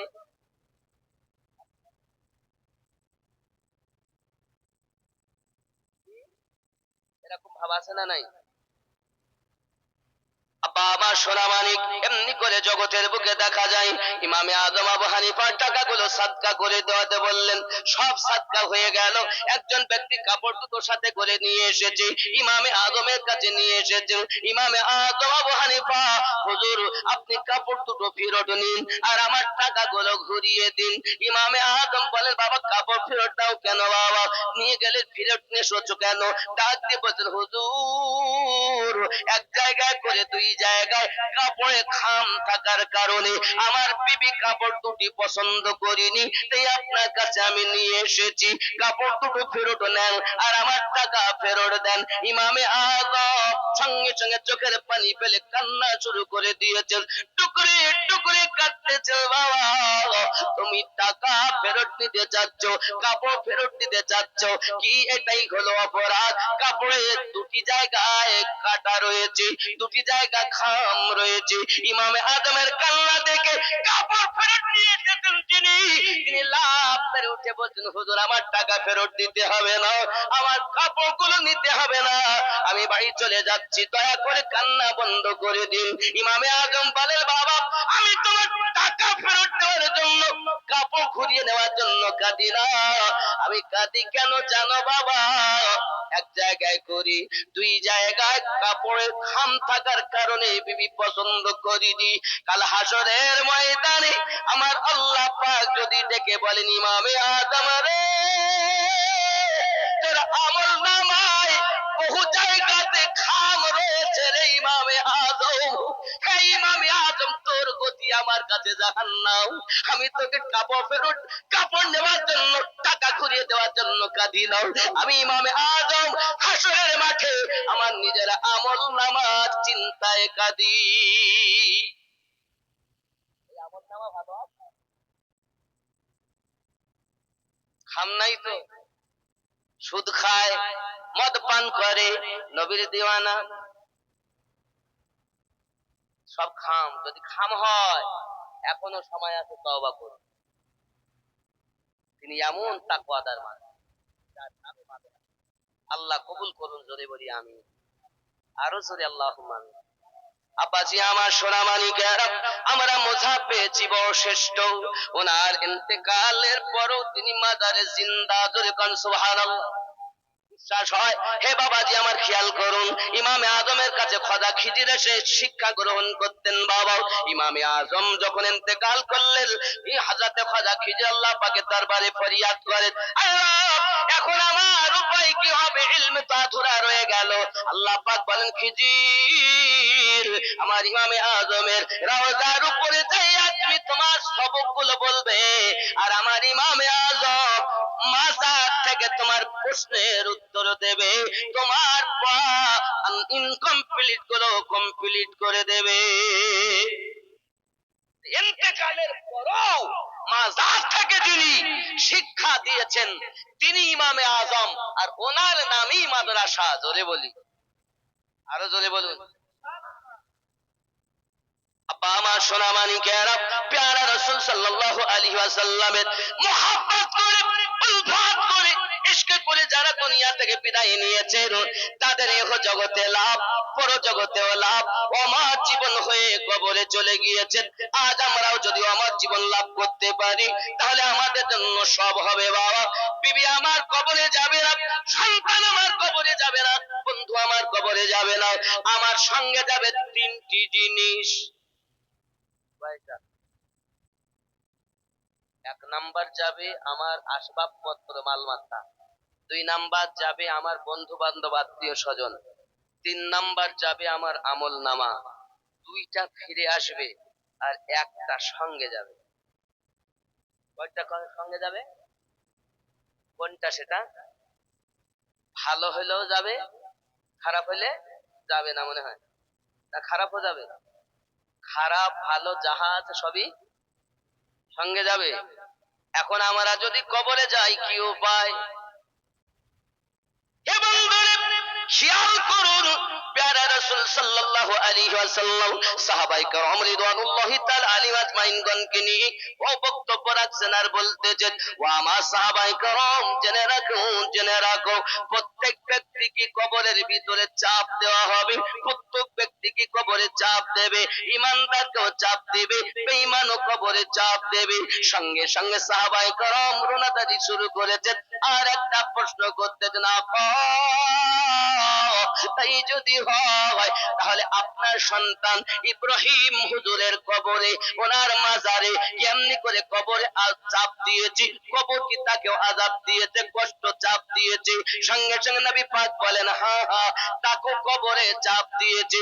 তবে জেনে রাখো ও সাহাবায়ে কেরাম, ঈমানদারের চাপের ভাব হলো আলাদা, বেঈমানের চাপের ভাব হলো আলাদা। আমার আপনার নবী পাক বলেন, চাপ হলো এমন, মা জননী যখন সন্তানগুলোকে দুধ পান করায়, এই দুধ পান করাতে গিয়ে আদর করে মা সন্তানকে বুকে চেপে ধরে, ঠিক আল্লাহর নেক বান্দা বান্দি যখন কবরে যাবে, কবর তখন তাকে চাপ দেবে, সোহাগ ভরা আদর করে চাপ দেবে। আর বেঈমানের জন্য এমন হবে, ডাইনের হাড্ডি বামে, বামের হাড্ডি সামনে, সব কবরটা সংকীর্ণ হয়ে যাবে, একে অপরের ভিতরে প্রবেশ করবে। জেনে রাখো সাহাবায়ে কেরাম, কবরের মধ্যে তিন্নিন নামে 99টি সাপ কবরে দেওয়া হবে। ওই সাপগুলো একটা একটা সাপের 9টা করে মুখ রয়েছে, 99টি সাপ তার কবরের ভিতরে দংশন করবে, খাবলে খাবলে খাবে। একটি একটি সাপের 9টা মুখ, আচ্ছা তো 91টা মুখ দিয়ে ওই কবরবাসীকে আপনার কামড়াতে থাকবে। প্যারা রাসূল সাল্লাল্লাহু আলাইহি ওয়াসাল্লাম এই যখন কথা বলেছেন, অদৃশ্যের সংবাদ বলেছেন, এই 3 দিন সপ্তাহের কথা আমার রাসূলে পাক বলেছেন, তার মধ্যে যদি একটি সাপ দুনিয়ায় এসে নিঃশ্বাস ফেলে দেয়, কোন ফসল জন্ম নেবে না। এত বিষ, এত বিষ। 99টি সাপ, 9টা করে মুখ, সাপের নাম হলো তিন্নিন। কি সাপ? তিন্নিন। নবী পাক বলেন এটার প্রতি ঈমান আনা ওয়াজিব। এটা হলো রাসূলে পাকের ইলমে গায়েবের খবর। জোরে বলুন, আরো জোরে বলুন। আব্বাজি আমার সোনা মানিক, খুব ভালো করে বুঝুন, তাহলে ওই সাপ যদি আমাদের কামড় মারে কি হবে? কয়টা সাপ? 99টা। একটা সাপের মুখ কটা? 9টা। রাসূলুল্লাহ বলেন 99, তাহলে 99কে যোগ করে 8 6 91টা মুখ ওই মৃত ব্যক্তির কবরে কামড়াবে। কাকে? যারা কুফরি করে কবরে যাবে, গুনাহ করে কবরে যাবে। বন্ধু থাকবে না, কোন আত্মীয় থাকবে না। আব্বা, ওই কবরের আযাব থেকে যদি বাঁচতে চান, মনে করবেন না যে আমি এসেছি আর আমার কবরে যেতে হবে না। ও গো আমার কবর ভাঙা মাটি,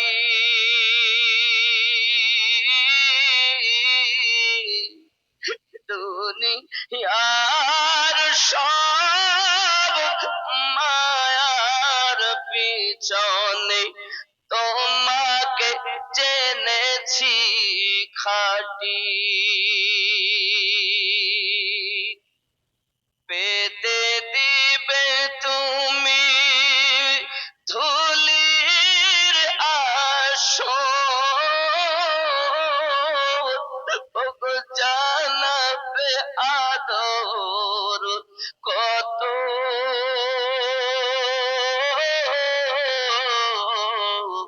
তোমারি বুকে শুয়ে পড়িব চির জনমের মতো,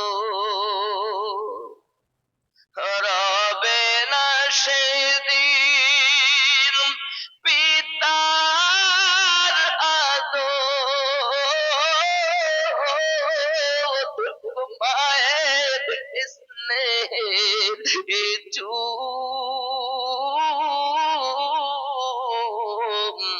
তোমারি মাঝে শুয়ে পড়িব ও গো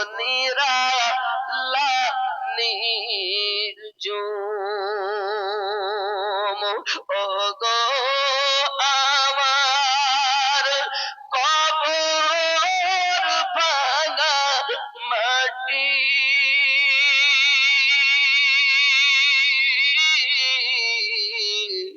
দুনিয়ার সব মায়ার পিছনে তোমাকে জেনেছি খাটি যুবকরে আল্লাহর রাসূল সাল্লাল্লাহু আলাইহি ওয়াসাল্লামের প্রথম খলিফা আবু বকর রাদিয়াল্লাহু তাআলা আনহু মদিনাতুল মুনাওয়ারার নিকটতম কবরস্থান জান্নাতুল বাকির ভিতরে প্রবেশ করে নিশির রাতে কান্না শুরু করে দিয়েছেন। এত কান্না কাঁদতেছেন মদিনাবাসীদের আপনার কিনা ঘুম ভেঙে গেল। তারা ঘুম ছেড়ে জান্নাতুল বাকিতে যাইয়া প্রবেশ করেছেন। কে কাঁদো? এত রাতের ভিতরে কে কাঁদছো? কবরস্থানে প্রবেশ করে আব্বাজি আমার আবু বকর রাদিয়াল্লাহু তাআলা আনহুর চোখের পানি ঝরতেছে। মদিনার মানুষ বলতেন, আবু বকর কান্না করার কারণ তো বুঝলাম না। আল্লাহর হাবিব সাল্লাল্লাহু আলাইহি ওয়াসাল্লামকে জান্নাতের সার্টিফিকেট আপনাকে এক নম্বরে দিয়েছেন, আর আপনি কেন গোরস্থানের ভিতরে ঢুকে কান্না করতেছেন? আবু বকর রাদিয়াল্লাহু তাআলা আনহু বলেন, ওরে মদিনার মানুষ, এটা সত্য কথা, এটা সত্য কথা। জান্নাতের সার্টিফিকেট আমাকে রাসূলুল্লাহ দান করেছেন। তবে দুনিয়া থেকে যাওয়ার পরে প্রথম খাঁটি তার নাম হলো কবর। এই কবরে নাকি প্রশ্ন উত্তর জবাবদিহি করতে হয়। আমি আবু বকর রাদিয়াল্লাহু তাআলা নবী পাকের সুবহান মোবারকায় কবরে 3 দিন সাপের কথা শুনেছি, কবরে আযাবের কথা শুনেছি। আমি আবু বকর কবরের ভয়ে কাঁদি। ও বাবা, আমল তো কিছুই নাই, আমরা কি সার্টিফিকেট পেয়েছি? কাঁদুন, বেশি বেশি করে কাঁদুন। কবরে আমাদেরকে প্রত্যেককে শুইতে হবে যুবক। ওই কবরে আপনার আমাকে আমল নামা দিতে হবে। একজন ফেরেশতা এসে আমাদের উদিত করবেন আর বলবেন, লেখো। কি লিখবো? যাহা তুমি করেছো দুনিয়াতে লেখো। খাতা আমার কাছে নাই, কলম আমার কাছে নাই। সঙ্গে সঙ্গে ফেরেশতা বলবেন, তোমার কাফনটাকে তুমি খাতা বানাইয়া লাও, তোমার হাতের আঙুলকে কলম বানাইয়া নাও, তোমার আর গালের থুতুকে কালি বানাইয়া নাও। যত কাজ করেছো তুমি লেখো। এখন আমি বাবা জালসা দিয়েছিলাম বহারান মাদ্রাসায়, আমি জালসায় সহযোগিতা 5,000 করেছি, 1,000 করেছি, নামাজ পড়েছি, রোজা রেখেছি, হজ করেছি, বস্ত্রহীনকে বস্ত্র দিয়েছি, ক্ষুধার্তকে খানা খাইয়েছি, রমজানের রোজা রেখেছি, যাকাত প্রদান করেছি। লেখা হয়ে গেল, সমস্ত কিছু লিখে দিয়েছেন। ফেরেশতা কাফনটাকে টান দিবেন, আবার লেখো দুনিয়ায় কত মন্দ কাজ করেছো। আব্বা আমার, আমি তখন লিখতে চাইবো না, বলো তুমি মন্দ কাজ করনি। ভয়ে বলবে না আমি করিনি। সত্যি তুমি করনি? হাত দিয়ে সুদের টাকা নিয়েছো? না আমি নেইনি।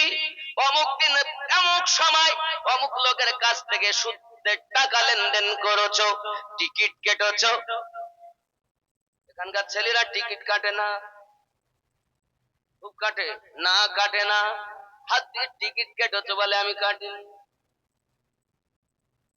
আব্বা আমার, সঙ্গে সঙ্গে আমার জবান বন্ধ হয়ে যাবে। হাত কথা বলবে, চক্ষু কথা বলবে, পা কথা বলবে, কান কথা বলবে। সাক্ষীগুলো ভালো না খারাপ? কথা বলেন না কেন? এ কার হাত? আমিনুদ্দিনের হাত তো? আপনার হাত আপনার, চক্ষু আপনার, কান আপনার, তো হাত তো আমার হলে তো আমার পক্ষে সাক্ষী দেবে। তো কবরে গিয়ে বলছেন, আয় আমার রব, আমি টিকিট কাটতে চাইনি, আমি নতুন আমার দাঁড়াতে অমুক জায়গাতে অমুক জায়গায় টিকিট কেটেছি। আয় আমার রব, আমি সুদের টাকা লেনদেন করতে চাইনি, আমি মেম্বারের মেয়ের সঙ্গে আপনার কুকর্ম লিপ্ত হওয়ার জন্য রাতে হাত ধরে তাকে আপনার কিনা নির্জনতায় নিয়ে গিয়েছিলাম, আমি নিয়ে যেতে চাইনি, আমি নতুন জোর করে নিয়ে গিয়েছে। আল্লাহ, আমি হাত তার সাক্ষী, চক্ষু বলে আল্লাহ আমার দ্বারাই দেখেছি, জবান আপনার কিনা জবান বন্ধ, কান কথা বলবে আল্লাহ আমার দ্বারাতে তার কথা শুনেছে। এই আঙুল দ্বারাই কত তুমি ফেসবুক চালাচ্ছ, সিনেমা দেখতেছো, একবার খেয়াল করে দেখো, চোখ দাঁড়াতে দেখো, হাত দাঁড়াতে সরাও, কান দাঁড়াতে শোনো, পা দাঁড়াতে চলে চলে যাও। এই সাক্ষীগুলো কিন্তু খারাপ না, সাক্ষীগুলো ভালো না। আমি আমিরউদ্দিন 24 পরগনা থেকে আসছি। তো বলে স্বামী কেমন বিবি জানে, তাহলে বিবিও জানে না আমি এমন গুনাহ করি, আছে না নাই? মানুষের কাছে লুকিয়ে গুনাহ করি আমরা। আমার হাত যদি আমার হয়, হাত দ্বারাতে আল্লাহ বালাতে হবে, চক্ষু দ্বারাতে আল্লাহ বালাতে হবে, কান দ্বারাতে আল্লাহ বালাতে হবে, পা দ্বারাতে আল্লাহ বালাতে হবে। যদি আপনার অঙ্গ প্রত্যঙ্গকে আপনার গোলাম বানাতে পারেন, তখন মদিনাওয়ালা পাহারান জমিনে এসে দিদার দেবে।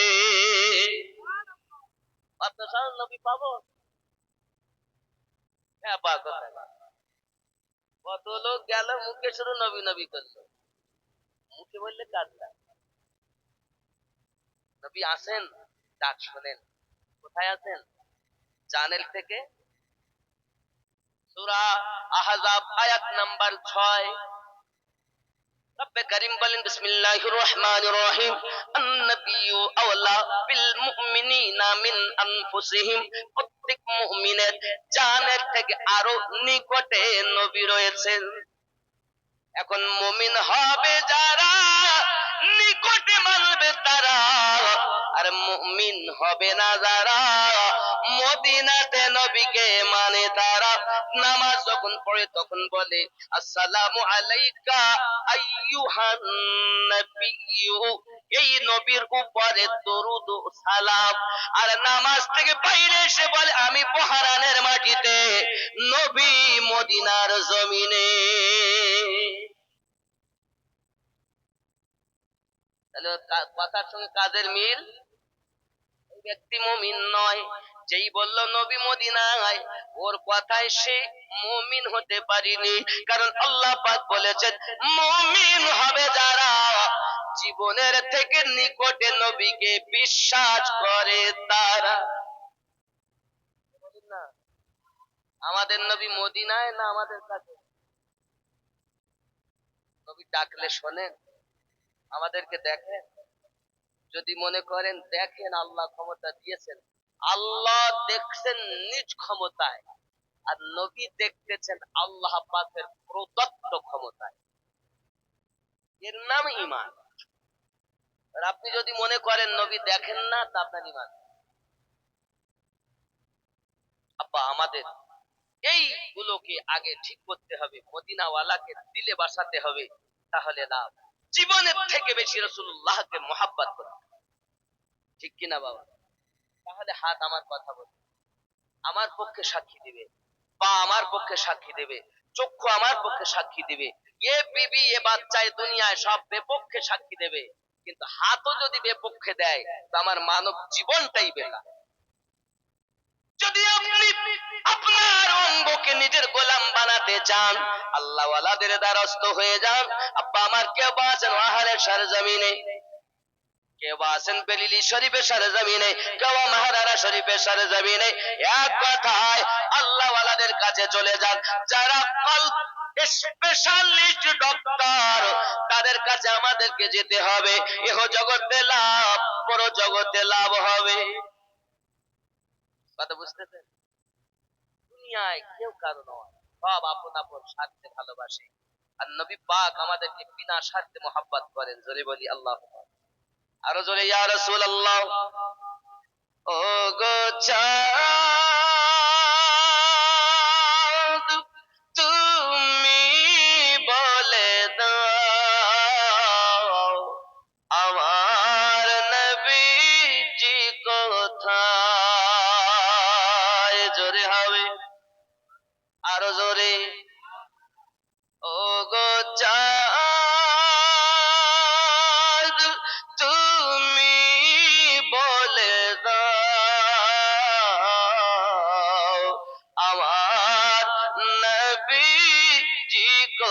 কোথায় কোথায় গেলে পাবো নবীকে, পাক নবীজির রওজায়। ওগো চাঁদ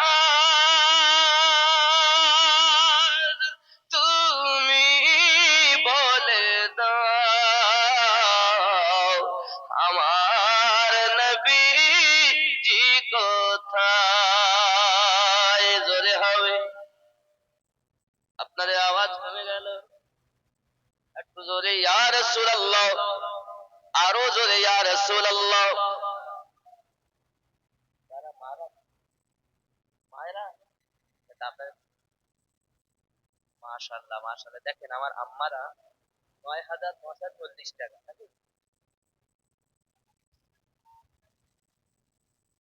আম্মারাই দিয়েছেন। বাবা ২৭,০০০ এসছে। হ্যাঁ, এর আগে এসছে, আর এবার আলো ৯,৯৪০। আমার আম্মারও অনেক। আল্লাহ মায়েদেরকে আবিদা জাহিদা নেককারিনী বানিয়ে দিন। আল্লাহ আমার মায়েদের নেক জায়েজ নিয়তকে কবুল করুন, জোরে বলি আমিন। আরো জোরে আল্লাহুম্মা আমিন। নারে তাকবীর। মহারানের মাটির জমিনের আওয়াজ এমন হওয়া তো উচিত না, মুহাব্বতে হবে। নারে তাকবীর। আপনারা কি মায়ের সন্তান না? গাছের থেকে পড়েছেন না মায়ের মাধ্যমে এসেছেন? মায়ের জন্য, মায়েদের জন্য তাকবীর, নারে তাকবীর। মনে হচ্ছে সব মায়ের সন্তান। মুহাব্বতে আল্লাহ রাসূল বলেন মায়ের দিকে মায়ের নজরে তাকালে কবুল হজের সওয়াব নামায়ে আমলে দান করা হয়। আরো জোরে বলুন নারে তাকবীর, নারে তাকবীর, নারে রিসালাত, নারে রিসালাত, নারে তাকবীর।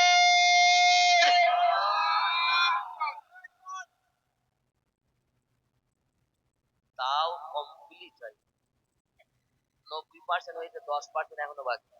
ওই রাস্তার লোক মনে করি ওরা দেখ আমরা কেন দেবো?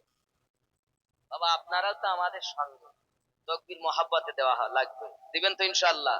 আল্লাহ যারা তোমার শানে জোরে তকবীর দেবে আল্লাহ তাদের গোপন রোগ ভালো করো। আল্লাহ তোমার হাবিবের নামে যারা উচ্চ রবে তকবীর দেবে তাদের রোগ ভালো করো। মহাব্বতে তকবীর, নারে তাকবীর। যত আওয়াজ সব বলুন আর বলুন নারে তাকবীর,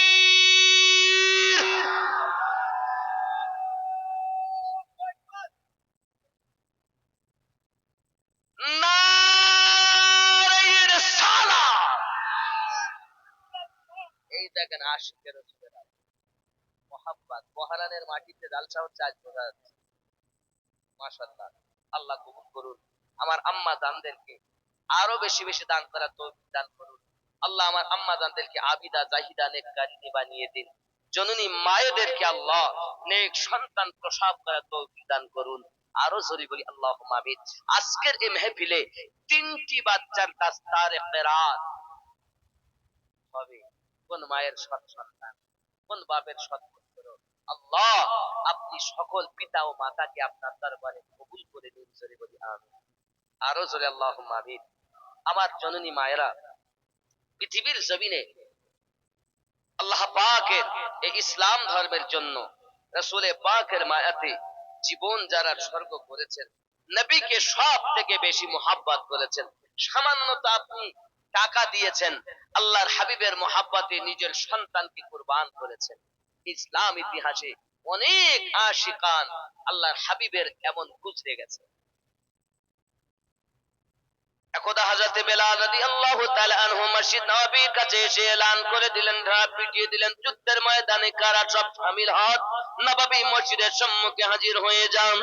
আব্বাজি আমার সোনা মানিকের হাবশী বেলাল রাদিয়াল্লাহু তাআলা আনহুর এই আওয়াজটা যখন একজন মায়ের কর্ণগোচর হয়েছে, মায়ের একটি ছোট্ট সন্তান, বাচ্চাটি আপনার নাবালেগ বাচ্চা, ওই বাচ্চাটাকে মা আপনার কিনা আদর করে বুঝায় আর বলে, বাবা আমি তোমাকে নবী পাকের দরবারে নিয়ে যেতে চাই। হাবশী বেলাল রাদিয়াল্লাহু তাআলা আনহু এই যে পিটুনা এলান শুনেছেন, ও বাবাজি আমার, বলো তুমি কি যেতে চাইবে? মা জননীর কান্না বাচ্চাটার সম্মুখে, মা জননীর কান্না দেখে বেটা বলে, আম্মা এত কান্না কেন? আয় আমার বেটাও, আমার কান্না একটি মাত্র দুঃখে, বিগত বছর তোমার পিতা জিহাদের মাঠে দাঁড়িয়ে শহীদ হয়ে গেছে, আমি শহীদের বিবি হতে পেরেছি রে বাবা, কিন্তু শহীদের মা হতে পারিনি, কারণ আমার উপযুক্ত বাচ্চা নাই যে আমি যুদ্ধের ময়দানে পাঠাবো। সঙ্গে সঙ্গে ওই নাবালেগ বাচ্চা বলছে, জননী কি হয়েছে? জওয়ান বেটা নাই তো কি হয়েছে? আমি তো আছি আপনার আশা পূর্ণ করার জন্য। এরকম বাচ্চা জন্ম দেন দুনিয়ায়। সন্তান দিয়েছেন না শয়তান দিয়েছেন? দেখুন, যদি শয়তান হয় ওই বাচ্চার জন্য কবরে আযাব, আর যদি সন্তান হয় ওই বাচ্চার জন্য কবরে শান্তি। আগে কি জন্ম দিচ্ছেন দেখুন। আমার জওয়ান যুবক সোনা মানিক, মা জননী কান্না করে, মা আমার কান্না, যখন কান্না করতে করতে হাসি ফুটে গেছে, বেটা সত্যি কি তুমি যাবে? সত্যি কি জিহাদের মাঠে যাবে? হুজুর আমার ও জননী মা, আপনার চিন্তা নাই, হুজুরের মহাব্বতে আপনার আশা পূর্ণ করার জন্য জিহাদের ময়দানে আমি যেতে রাজি। মা তার ছোট্ট বাচ্চাকে হাত কানা ধরে এনে নবী পাকের সম্মুখে আপনার কিনা মসজিদ নববীর কাছে দাঁড়িয়েছেন। বেলাল রাদিয়াল্লাহু তাআলা বলে, হুজুর অনেক যুবক এসেছেন, অনেক আপনার এসেছেন যুদ্ধ করার জন্য, তার মধ্যে একটি মা তার একটা নাবালক বাচ্চাকে নিয়ে হাজির হয়েছে, তার মনের আশা বাচ্চাটাকেও জিহাদের মাঠে নিয়ে যেতে হবে। মা বলে, আমার বাচ্চাকে নিয়ে যেতে হবে, আমি তাকে মানা করেছি, তোমার বাচ্চা বাঁচাতে যাওয়ার জন্য আমাদের অনেক ক্ষতি হবে, যুদ্ধ ঠিক মতো হবে না। মা জননী বলেন, বেলাল আমি বাচ্চাকে ফিরিয়ে নিয়ে যাওয়ার জন্য আসিনি, আমি বাচ্চাকে আমি ঘুরিয়ে নিয়ে যাওয়ার জন্য আসিনি, মেহেরবানি করে আমাকে ফেরাবেন না, অগাধ কাগতি মিনতি করতেছেন। ইয়া রাসূলুল্লাহ, ইয়া হাবিবাল্লাহ, হুজুর বলুন আমি এখন কি করব? প্রাণের নবী সাল্লাল্লাহু আলাইহি ওয়াসাল্লাম ওই মা জননীর কাছে গিয়ে পৌঁছে বলতে, জানেন মা খবরটা কি বলো? ইয়া রাসূলুল্লাহ, ইয়া হাবিবাল্লাহ, হুজুর আমার আপনার কদমে আমার আম্মা আমার আব্বা কুরবান, হুজুর আপনার কদমে বিগত বছর আমার স্বামী কুরবান হয়েছে, আপনার মহাব্বতে আমি আমার স্বামী কুরবানি দিয়েছি, আমার বেটার আমি কুরবানি দিতে পারিনি, কারণ কোন জওয়ান বেটা নাই, আমার মনে বড় আশা আমি যদি শহীদের মা হতে পারতাম, হুজুর আমার সন্তানের থেকে আপনার প্রতি আমার ভালোবাসা বেশি। কাশেম তার স্ত্রী 500 টাকা দিয়েছেন, আল্লাহ কবুল করুন, জোরে বলি আমিন, আরো জোরে আল্লাহুম্মা আমিন। আব্বা আমার ওই ডাক্তারের আমাদের ওই পর্ব না হলে কালেকশন শুরু হবে।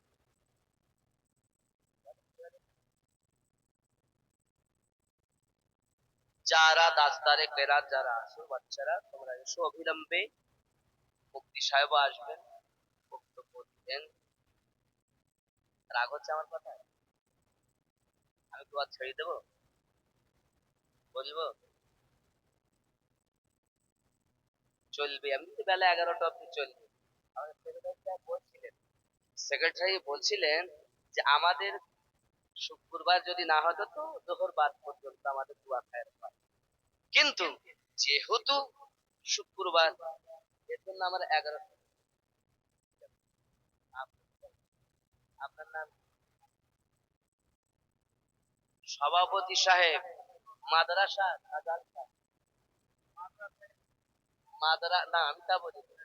আপনি মাদ্রাসা সভাপতি না?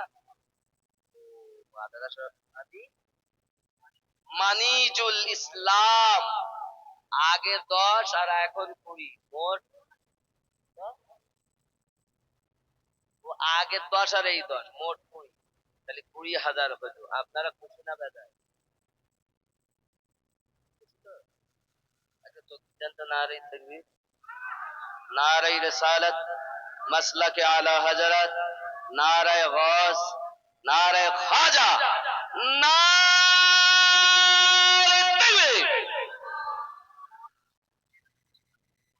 একজন মা বেনামি 500, আল্লাহ কবুল করে নিন। জোরে বলি আল্লাহুম্মা আমিন, আরো জোরে আল্লাহুম্মা আমিন। বাবাজি আমার, দানকারীকে আল্লাহ রাসূল সাল্লাল্লাহু আলাইহি ওয়াসাল্লাম বড় ভালোবাসেন। আল্লাহ পাক বলেন দানকারী ব্যক্তির জন্য, প্যারা নবী সাল্লাল্লাহু বলেন, বাবা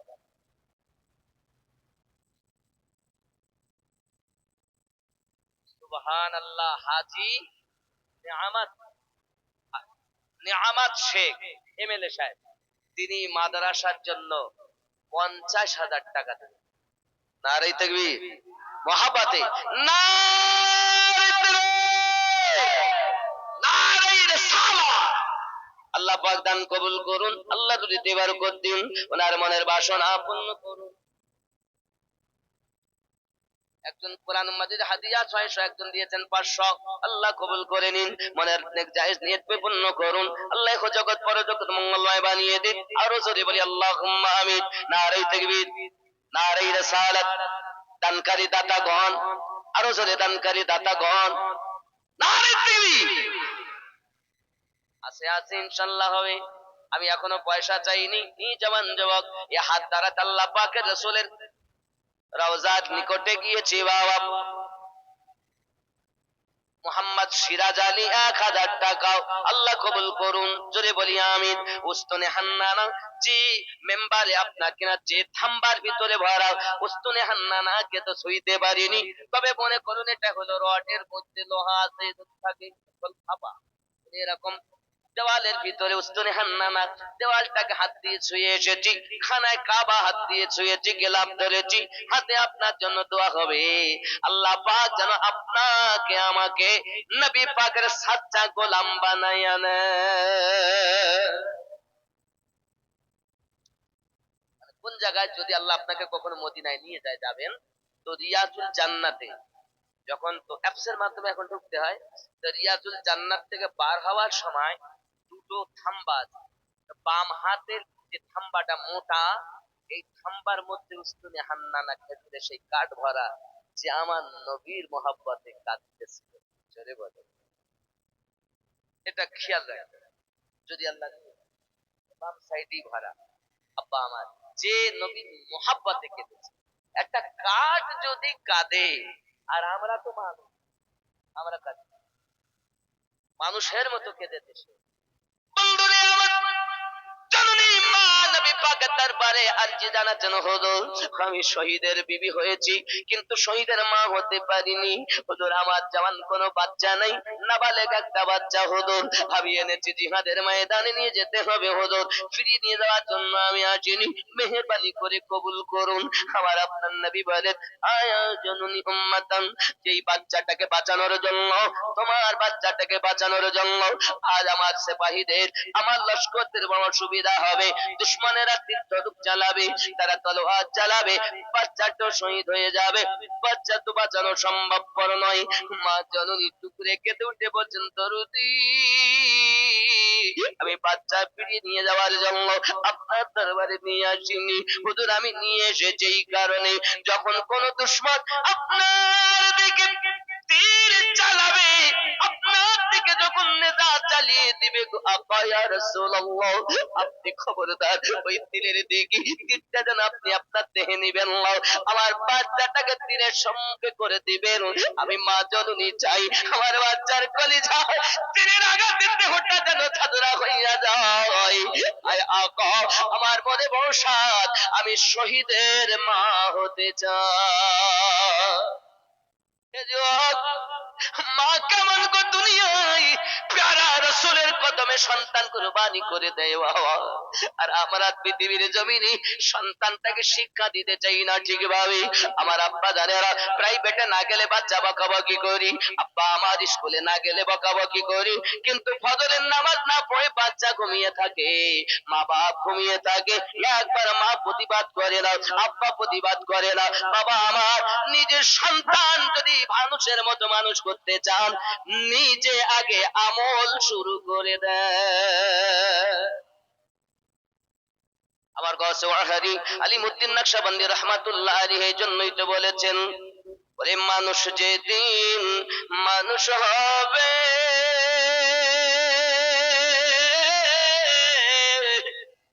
মানুষের দিন আল্লাহ পাবে রে, নইলে পশু হইয়া মারা যাবে, ইহা কোরআনে শোনা যায়। দয়াল খোদা তুমি কে, কে জানবে তোমার পরিচয়। মানুষ কোলে জন্ম নিয়ে জানি না মানুষ হয় কোথায়, কে জানাবে তোমার পরিচয়। আল্লাহুম্মা সাল্লি আলা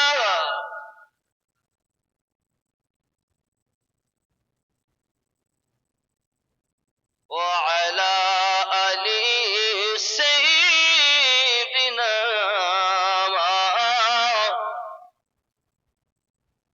বন্ধুরে, প্রেম যখন হইয়া যায়, প্রেম হলে তার ভাব কিন্তু আলাদা হয়ে যায়।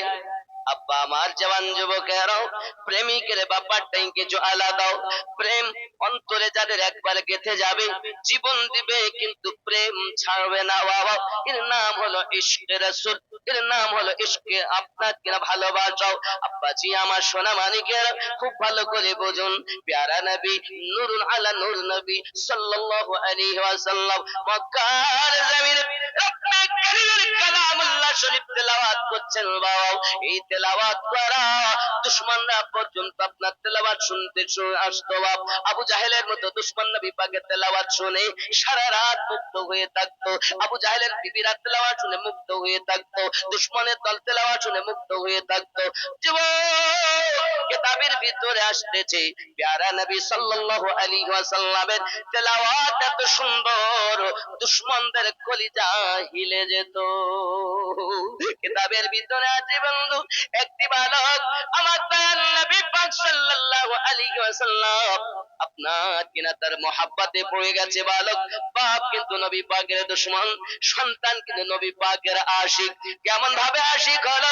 নবী আমার রাস্তা দিয়ে যাবে, এ যুবক, ওই মা বলেছে, পিতা বলেছে, মুহাম্মদ সাল্লাল্লাহু আলাইহি ওয়াসাল্লাম রাস্তা দিয়ে যখন যাবে, বাচ্চারে তুই তখন মুস্তাফার গায়ে আপনাকে নোংরা ফেলে ফেলে দিবি, পাথর ছুঁড়ে মারবি, নোংরা গুলো গায়ে ফেলে দিবি, মুস্তাফা যেন ইসলামের তাবলীগ না করতে পারে।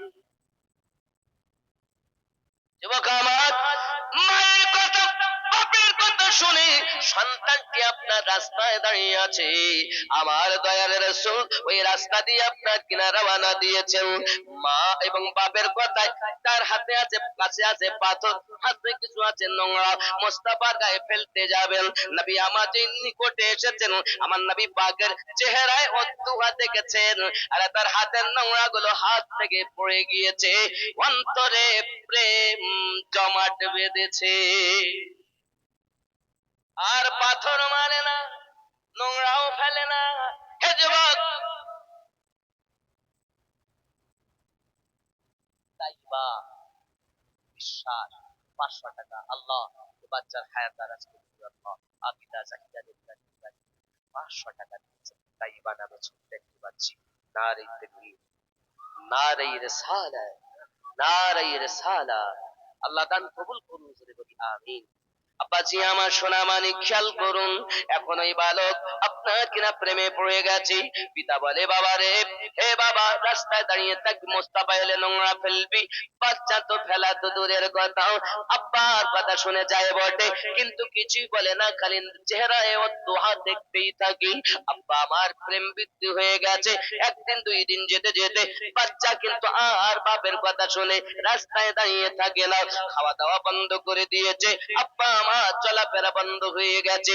বিষয় কি রে বেটা, খাস না কেন? ভালো লাগে না?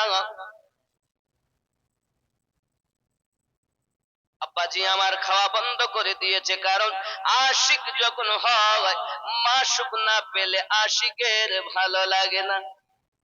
বাচ্চাটি কাঁদে, কোনো কথাই নাই, নির্জনতায় কাঁদে, চুপচাপ, কারোর সঙ্গে কিছু বলে না। মা জিজ্ঞাসা করলেও বলে না, বাপ জিজ্ঞাসা করলেও বলে না। ডাক্তারকে দেখিয়েছে, ডাক্তার কবিরাজ আপনার ডেকে এনেছি। ডাক্তার এসে বলে কোন তো রোগ আমরা খুঁজে পাচ্ছি না, তবে কেন খাওয়া দাওয়া করে না? বলে আমরা বলতে পারবো না, সব ফেল হয়ে গেছে। আস্তে আস্তে বাচ্চাটা আপনার কিনা খাওয়া দাওয়া বন্ধ করে দিই, এবার আপনার বিছানা ধরে দিয়েছে, আর চলাফেরা করে না। আগে করতো, এখন আর করতে পারে না। বাপ পেরেশান, বেটা কি হবে? তোর অবস্থা এমন কেন? একমাত্র তুমি আমার উত্তরসূরি, এই দৌলতের মালিক তুমি হবে, এলাকার মধ্যে আমি সম্ভ্রান্ত ব্যক্তি, আমার গতিটাকে তোমাকে সামলাতে হবে।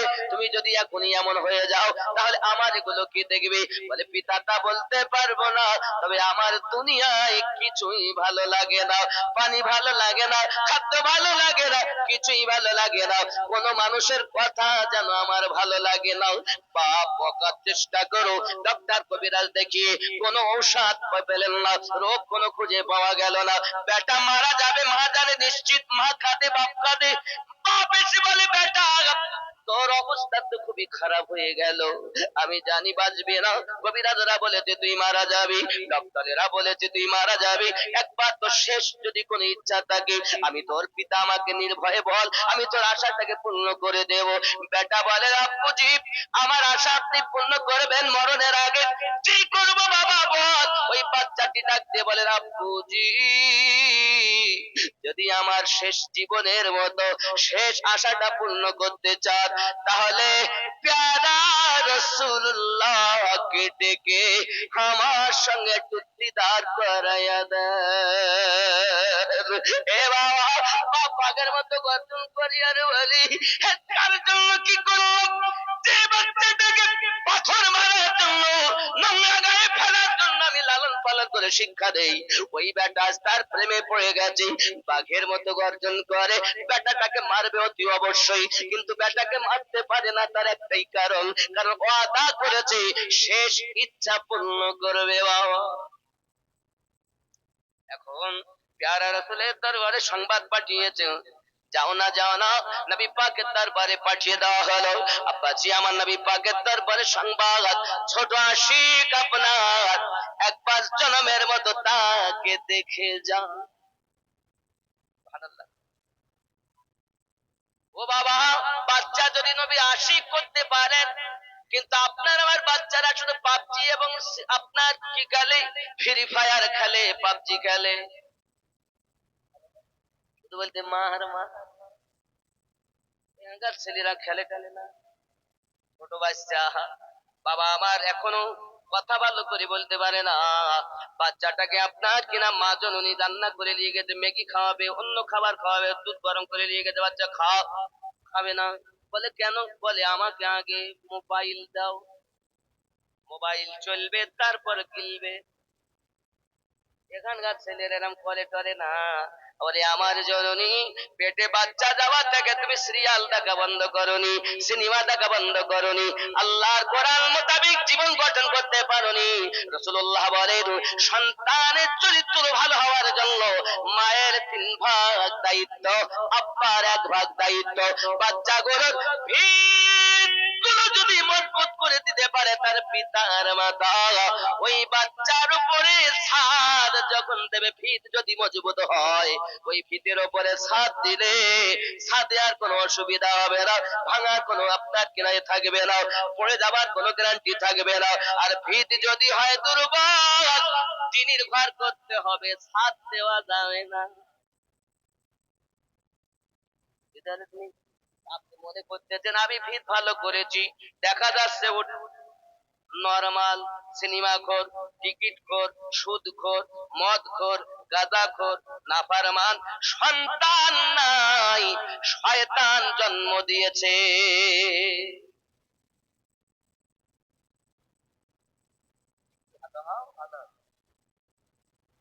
আমার কাছে এই জন্য বলেছেন তুমি নিজে আগে ভালো হলে ওগো দুনিয়া হবে ভালো।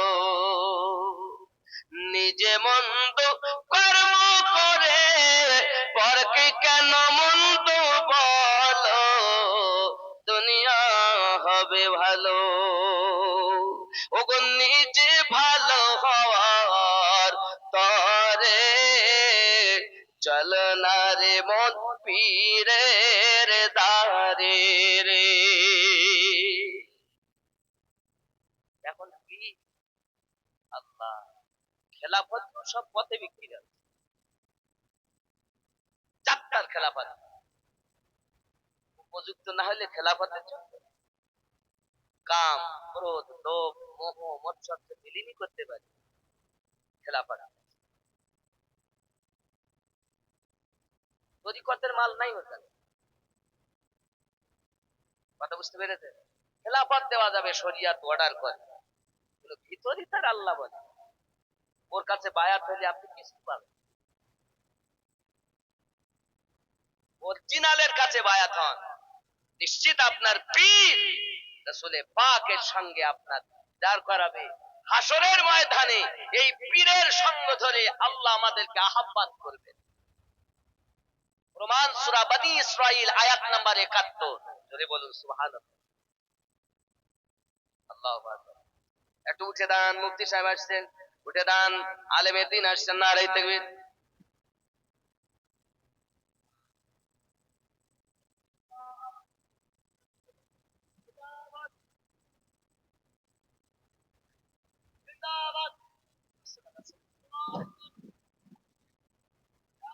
নারে তাকবীর, নারে রিসালাত, ইয়া রাসূলুল্লাহ, মাসলাকে আলা হযরত হযরতুল আল্লাহ মাওলানা মুফতি আমজাদ হোসেন সাহেব কিবলা। নারে তাকবীর, আরো জোরে নারে রিসালাত, নারে হায়দারি।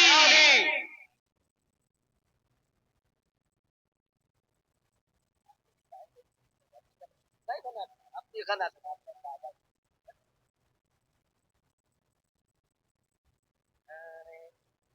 আপনার দাঁড়িয়ে থাকবেন না বলছেন। আমি আবার দাঁড়িয়ে দাঁড়িয়ে কম। রাগ করছেন? রাগ করেননি তো? দেখেন, আলেমে দিনে জিয়ারাত করেন, আপনাদের চিনাতে হবে না, চেনেন। চেনা বাওনের পৈতে লাগে। যে বাওন কেউ চেনে না তার পৈতে দিয়েছেন। এসব বাওন সব চেনা বাওন। আব্বাজি খেয়াল করতে হবে, আজ 10 তারিখ। আব্বা আপনারা কই সে তারা কই?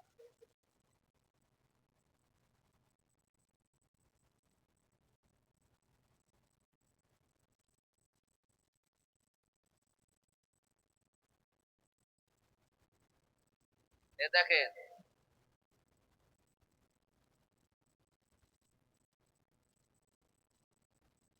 এখানে তিনজন জশ্নে দস্তারে কেরাত।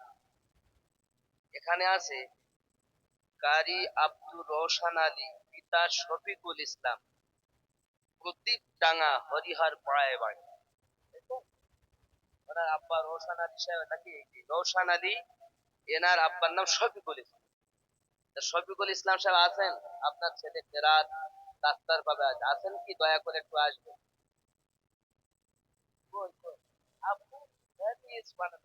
আপনি বলেন কত